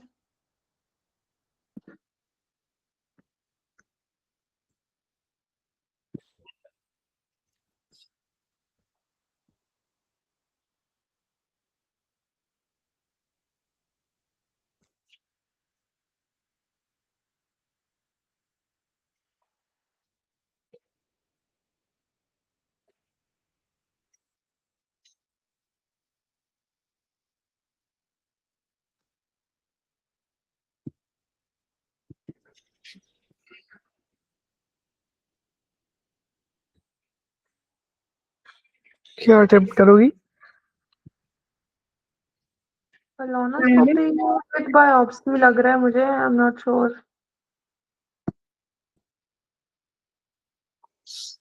CT scan करना था, shit bleeding देखनी थी मुझे, emergency surgery क्यों अच्छा, कर आपका वाला मैंने इसलिए नहीं सोचा इमरजेंसी सर्जरी, क्योंकि इमरजेंसी तो अब रही नहीं है, उसका स्टेबल तो हो गया वो. क्या स्टेबल हो गया ये? फ्लूइड देने से स्टेबल हो गया. 58 स्टेबल है, टेस्टोलिक 58 स्टेबल है। 104.58 स्टेबल है इन कंपैरिजन टू पहले कितना था देखो 90-50. तो जाहिर सी बात है, तुम अगर दो ये ही दो अब और फ्लूइड्स देंगे तो ये हो रहा है, मतलब it is reacting to it. नहीं नहीं नहीं नहीं नहीं, मैं इस तरफ नहीं जा रहा। ये ब्लीडर है, इसको अच्छा. मुझे ये समझ में आया, ये ब्लीडर ये स्टेबल नहीं है, ठीक है। हाँ ये है कि पेशेंट कॉन्शियस है मे बी, तो इस वजह से सीटी स्कैन पहले करते हैं। अगर पेशेंट कॉन्शियस नहीं होता तब हम सीटी स्कैन जो है वो नहीं करते। सीटी की जो इंडिकेशन है वो यही होती है कि पेशेंट स्टेबल, मतलब कॉन्शियस हो, बैठा हो, स्टेबल हो, ठीक है। तो वो 90/50 पे भी उतना ही स्टेबल था जितना 104/58 पे। मुझे ऐसे समझ आता है, मे बी मैं गलत भी हो सकता हूँ, और लेकिन मुझे बायोप्सी वाला क्यों नहीं किया? मुझे इसमें ब्लीडर ही चेक करना था। मैंने ये इसमें बंट मारा है, अच्छा. मैंने डायरेक्टली इसमें ट्रीटमेंट की तरफ चला गया, मैंने चेक किया ही नहीं कि उसको क्या मसला है, मतलब उसको ब्लीडर है या नहीं है, ठीक है। तो मेरी जो डायग्नोसिस है वो स्टिल ब्लीडर है। Diagnosis of toxic megacolon requires radiographic evidence to abdominal CT scan of colonic dilatation of greater than 6 centimeter, along with manifestation of systemic toxicities in fever, leukocytosis, and hemodynamic instability. ये term बहुत ज्यादा important है, haemodynamic instability. मुझे surgery पढ़े बहुत time हो गया अभी, वैसे सवाल भी सर्जरी का ही होना चाहिए, सर्जरी का है ना। ऊपर चलो। ये सर्जरी का सवाल है, और इसमें आपको ये सीटी स्कैन इसलिए कर रहे हो क्योंकि आपको ब्लीडर और वो चेक करने, टॉक्सिक मेगाकोलोन चेक करना है। खैर पढ़ो, रीड करो, इसको पढ़ो भले। टॉक्सिक मेगाकोलॉन, इसकी पैथोफिजियोलॉजी है colonic smooth muscle inflammation and paralysis. Inflammation and paralysis, complication of IBD और इन्फेक्शियस कोलाइटिस। ओके, तो हमारे पास ना आईबीडी था ना इन्फेक्शियस कोलाइटिस था। Increase risk use of antimotility agents, loperamide और टॉक्सिक मेगाकोलोन ओपियोइड्स। कैसे नहीं है इसको आपा मेरी, इसमें ये तुम्हें बता जो रहा है इसको, क्या नाम है, क्या कहते हैं, इसका टेम्परेचर बढ़ा हुआ है, ठीक है, ब्लड प्रेशर गिरता जा रहा है, पल्स बढ़ती जा रही है, हाइपोटेंशन में जा रहा है। दैट मीन्स वहां पर कहीं ना कहीं लीकेज है फ्लूइड की, ठीक है, और वो तब होती है जब रप्चर हो, जब परफोरेशन हो, ठीक है, समझ आ रही है बात। और परफोरेशन जो होती है वो किसकी कॉम्प्लिकेशन है, अभी तुम बढ़ के आई हो, तुमने बताया कि वो जो अपना क्या नाम है, पीछे जो तुमने बताई कि इसकी सेम होती है, एब्सेस ऑब्स्ट्रक्टिव फिस्टुला परफोरेशन। ये फिस्टुला या परफोरेशन कोई एक चीज बनी हुई है अच्छा, आगे वाले। समझ के मैंने बायोप्सी की, मुझे लगा आईबीडी है। तुमने बायोप्सी की, इसलिए तुम्हें मैंने लगा आईबीडी है, तुमने बायोप्सी की, तुम्हें लगा आईबीडी है। बायोप्सी का ऑप्शन कहाँ पर है? कोलोनोस्कोपी विद बायोप्सी, ओके, तुमने ये किया, ठीक है, तुम्हें क्या लग रहा था? आईबीडी है। आईबीडी है, ठीक है, लेकिन ये वो है, कॉम्प्लिकेटेड आईबीडी है काइंड ऑफ। लेकिन this is complicated and this has led to toxic megacolon. बिल्कुल, मुझे सही सही डायग्नोसिस सही। मेरे पे सिर्फ एक चीज थी, ब्लीडर, बस। अब मुझे नहीं पता मैं सही हूँ गलत हूँ, वो नीचे पता लगेगा, ठीक है, लेकिन ये है कि अपना ब्लड प्रेशर का कम होना वाज रेड फ्लैग मेरे लिए। ठीक है, आगे चलो, पढ़ो, टॉक्सिक मेगाकोलोन पढ़ो, कॉम्प्लिकेशन अब आईबीडी या है। तो एंटी मोटिलिटी मतलब कॉन्स्टिपेशन के ड्रग्स दे रहे हैं, आईबीडी, इन्फेक्शियस कोलाइटिस और muscle inflammation paralysis. These are the things included in pathophysiology. Clinical features: systemic toxicity, fever, tachy, hypotension, abdominal pain and distension following diarrheal illness. Okay. ठीक है, Diagnosis: colonic dilation more than 6 centimeter on imaging. Treatment: bowel rest, decompression, antibiotics, corticosteroids if IBD associated. Okay. Surgery for अच्छा, we'll go for IBD है तो we'll give steroids and surgery for perforation, peritonitis, clinical deterioration. If it further deteriorates, उसका hypertensive मजीद हो रहा है, so we'll go for surgery. और किया था, मसला ये है, मेरे माइंड में सिर्फ एक ही चीज चल रही थी, ब्लीडर परफोरेशन, लेकिन मैं गलत था, मे बी इस वजह से कि सीटी स्कैन पहले करो, पहले पता लगाओ कि मसला क्या है उसको। आगे चलो। अच्छा, this patient with 6 weeks of lower abdominal pain, bloody diarrhea and fecal urgency likely has undiagnosed IBD. However, for the past 2 days, he has had worsening symptoms: abdominal distension, tenderness, leukocytosis, systemic toxicity. This presentation is concerning for toxic megacolon, which can complicate IBD often early in the disease. Initial presentation. The diagnosis of toxic megacolon requires both manifestations of systemic toxicity and radiographic confirmation of colonic dilatation without evidence of mechanical obstruction. हाँ, Okay. CT scan of the abdomen with IV or oral contrast can identify features typically of toxic megacolon. Um, इसके क्या features हैं कि colonic dilatation should be more than 6 centimeters, which is diagnostic. Loss of normal hospital pattern, irregular mucosal pattern with areas of ulceration alternating with areas of edema. CT scan can also assess for complications of toxic megacolon, colonic perforation, or necrosis. Okay. that may require surgery. Non-operative management of toxic megacolon is often successful and includes supportive care, IV fluids, electrolyte repletion, bowel rest, decompression, which is nasogastric tube से होगी, decompression, broad spectrum antibiotics treatment of the underlying etiology for toxic megacolon due to IBD, IV glucocorticoids are first line therapy. Sulfasalazine is not used to treat toxic megacolon and is initiated only after its resolution. Okay, so colonoscopy with biopsies may help distinguish. Okay, so ये हम उनको आपस में IBD को differentiate करने के लिए करते हैं and is usually um, where is it? One of the first tests conducted in the workup. Okay, barium enema may help visualize strictures, fistula, and mucosal ulcerations in patients with IBD. Okay. However, the presence of a dilated inflamed colon, installation of contrast, or air can cause perforation. ये मजीद उसको खराब कर सकता है Okay. Toxic को. अगर हम enema करेंगे कोलोनोस्कोपी करेंगे तो टॉक्सिक मेगाकोलोन हाँ कैन हट वर्सन. जाएगा, हट जाएगा वो। वो पिछली बात है कि वो जो डाइवर्टिकुलाइटिस में उसमें आपने कोलोनोस्कोपी नहीं करनी, इंटरवेंशन कोई नहीं करनी, तो वो बिल्कुल। परफोरेट हो जाएगा. ये यहीं पर यहाँ पर भी इसने यही बोला है कि हाँ यहाँ पर भी परफोरेट ही हो जाएगा because वो ठीक। inflamed है. Therefore, these studies are contraindicated in the patients unless imaging excludes a toxic megacolon. If a toxic megacolon is confirmed until the patient has already begun responding to the treatment as pain, study, bowel movements with glucocorticoids. जब तक ये settle नहीं होता हमें नहीं करनी. फिर दूसरे जो सा है जो आपने कहा था indication for emergency surgery include peritonitis on examination. ठीक है, यहाँ गार्डिंग वगैरह नहीं थी. अच्छा, एनकोलॉनिक परफोरेशन और नेक्रोसिस ऑन इमेजिंग. पहले इमेजिंग करेंगे फिर भी अगर उसमें हमें परफोरेशन नेक्रोसिस का साइन को मिला तो will go for emergency surgery. This patient has no signs, free bound tenderness, rigidity, which means के इसमें एग्जामिनेशन में पेरिटोनाइटिस नहीं है. Can undergo imaging.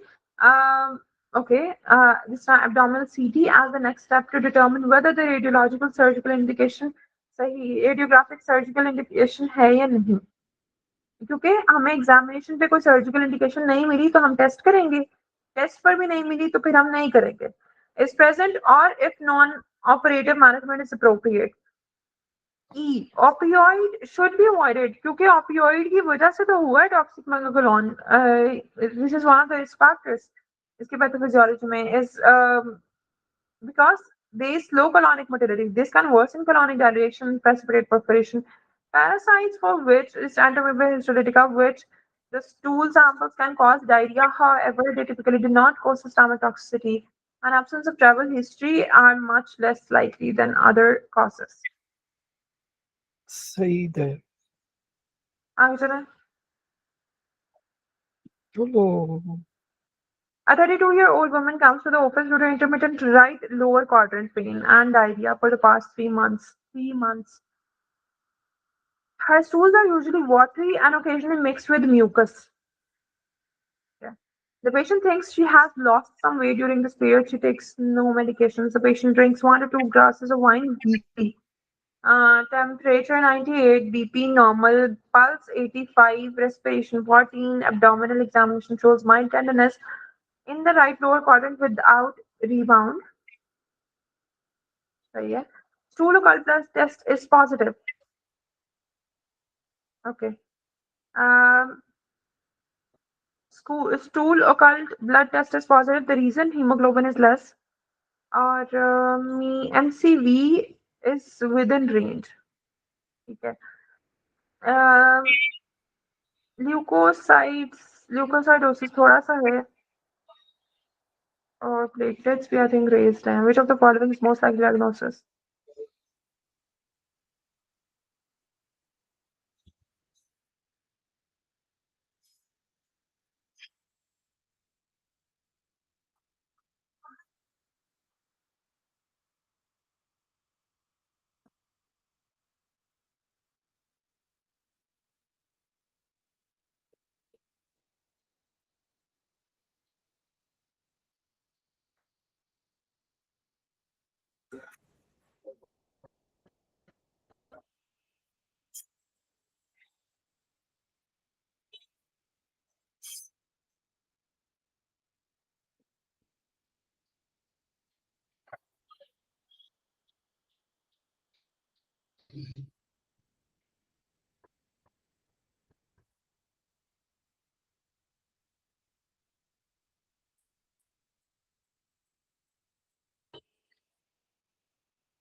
हेलो। एक सेकंड।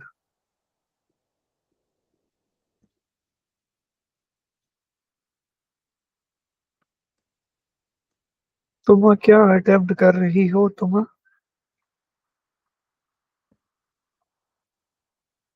हाँ, क्या attempt?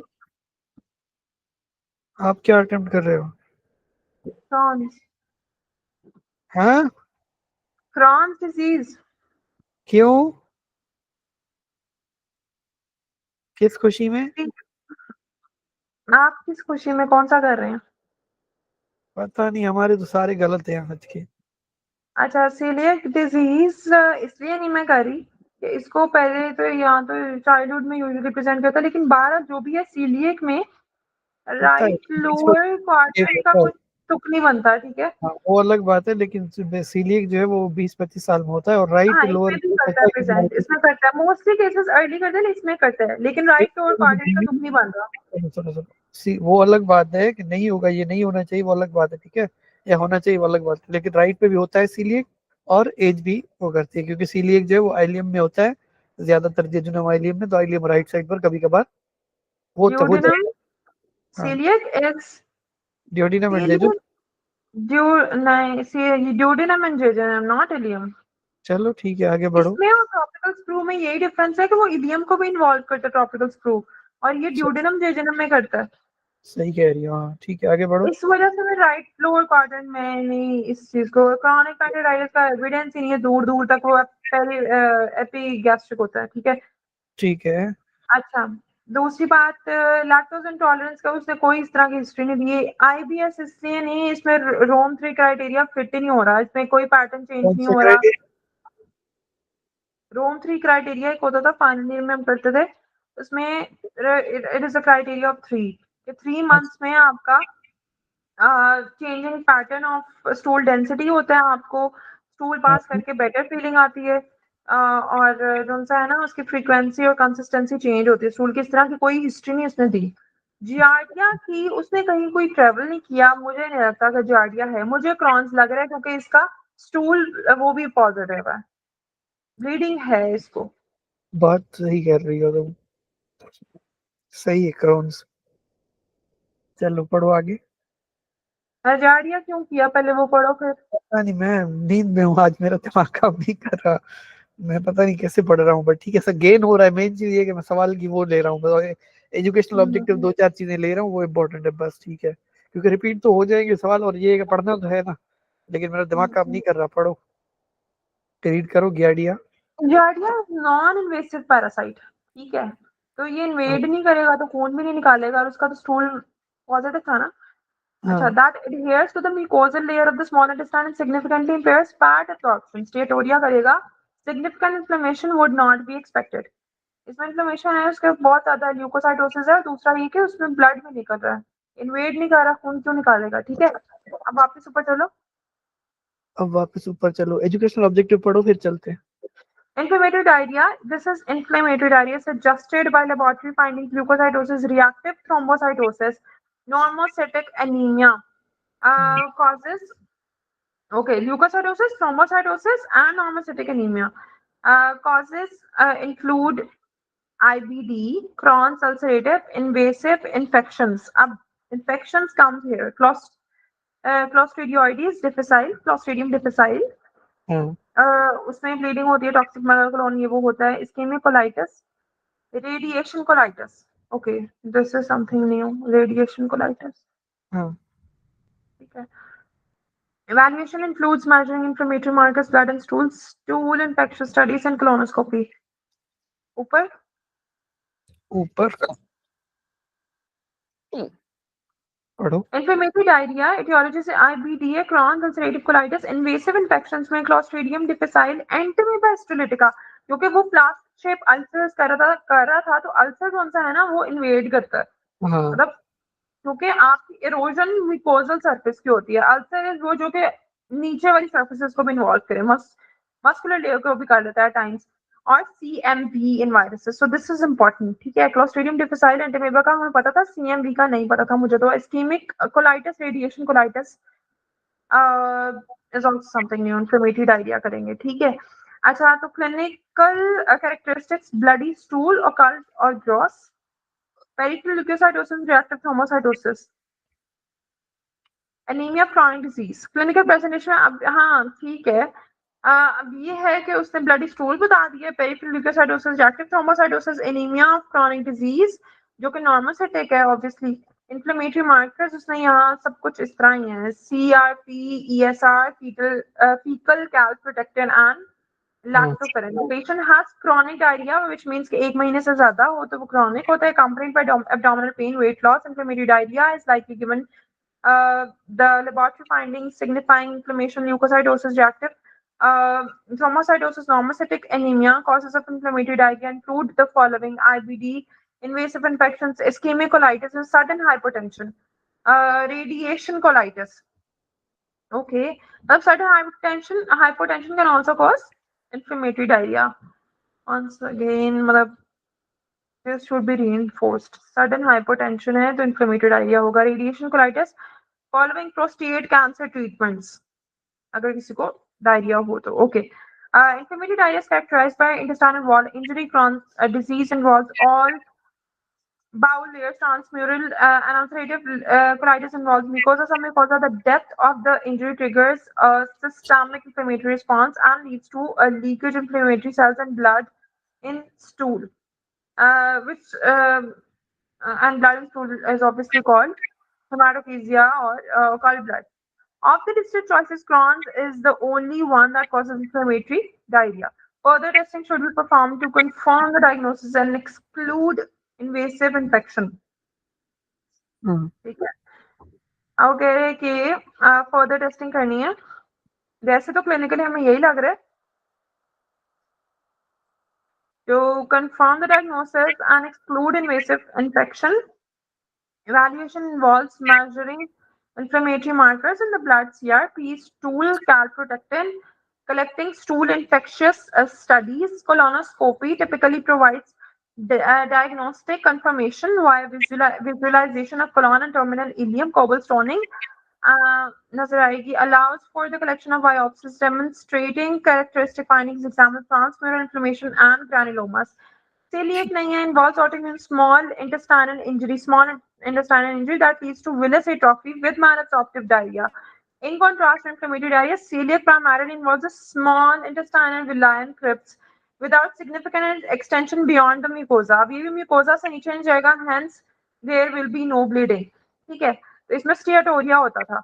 Given this superficial involvement, inflammatory markers in the blood or stool are typically not significantly elevated. Okay, so this should be highlighted. Microcytic एक second.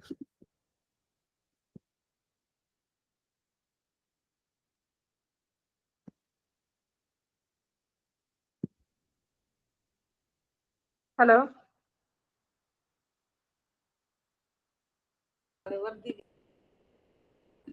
चलो, हाँ पढ़ो. अब ये है कि उसने बोला है कि ये भी सुपरफिशियल है, तो ये भी ब्लड ऑब्वियसली नहीं आएगा, इसमें स्टेटोरिया होता है, इसमें ब्लडी डायरिया नहीं होता. दूसरा, इसमें माइक्रोसाइटिक एनीमिया होता है, क्योंकि हमें पता है कि जो ड्यूडेनम जेजुनम है, यहाँ पे आयरन अब्जॉर्प्शन होती है, ठीक है, वो नहीं होगा, माइक्रोसाइटिक एनीमिया होगा, यहाँ नॉर्मोसाइटिक एनीमिया था. Reactive thrombocytosis are often seen due to impaired iron absorption rather than inflammation. ठीक है, तो ओके, हाँ, तो आयरन अब्जॉर्प्शन नहीं हो रही, इस वजह से यहाँ पे रिएक्टिव थ्रोम्बोसाइटोसिस होगा, नॉट ड्यू टू इन्फ्लेमेशन. ऊपर इन्फ्लेमेशन की वजह से. Chronic pancreatitis also causes abdominal pain, again once again epigastric है. डायरिया ड्यू टू, इसमें भी स्टेटोरिया होगा, insufficient pancreatic enzymes for digestion, steatorrhoea होगा, इसमें ब्लडी नहीं होगा वंस अगेन. जियार्डिया में भी उसने यही कहा है कि स्टियाटोरिया होगा, ठीक है, मतलब ये सीलिएक में, क्रॉनिक पैंक्रेटाइटिस में, जियार्डिया में स्टियाटोरिया होगा, ब्लडी नहीं होगा। अब आगे आओ फंक्शनल डायरिया आईबीएस में एंड ऑस्मोटिक डायरिया जो लैक्टोज इंटॉलरेंस में होता है, ठीक है। इसमें क्या होगा, also cause watery non bloody stool with abdominal pen. अब इसमें भी ब्लड नहीं आएगा, मतलब ऑल द लिस्टेड ऑप्शंस इसमें ब्लड नहीं आ रहा। However they typically do not cause hematologic abnormalities or weight loss, ठीक है। लैक्टोज इंटॉलरेंस में भी वेट लॉस नहीं होगा।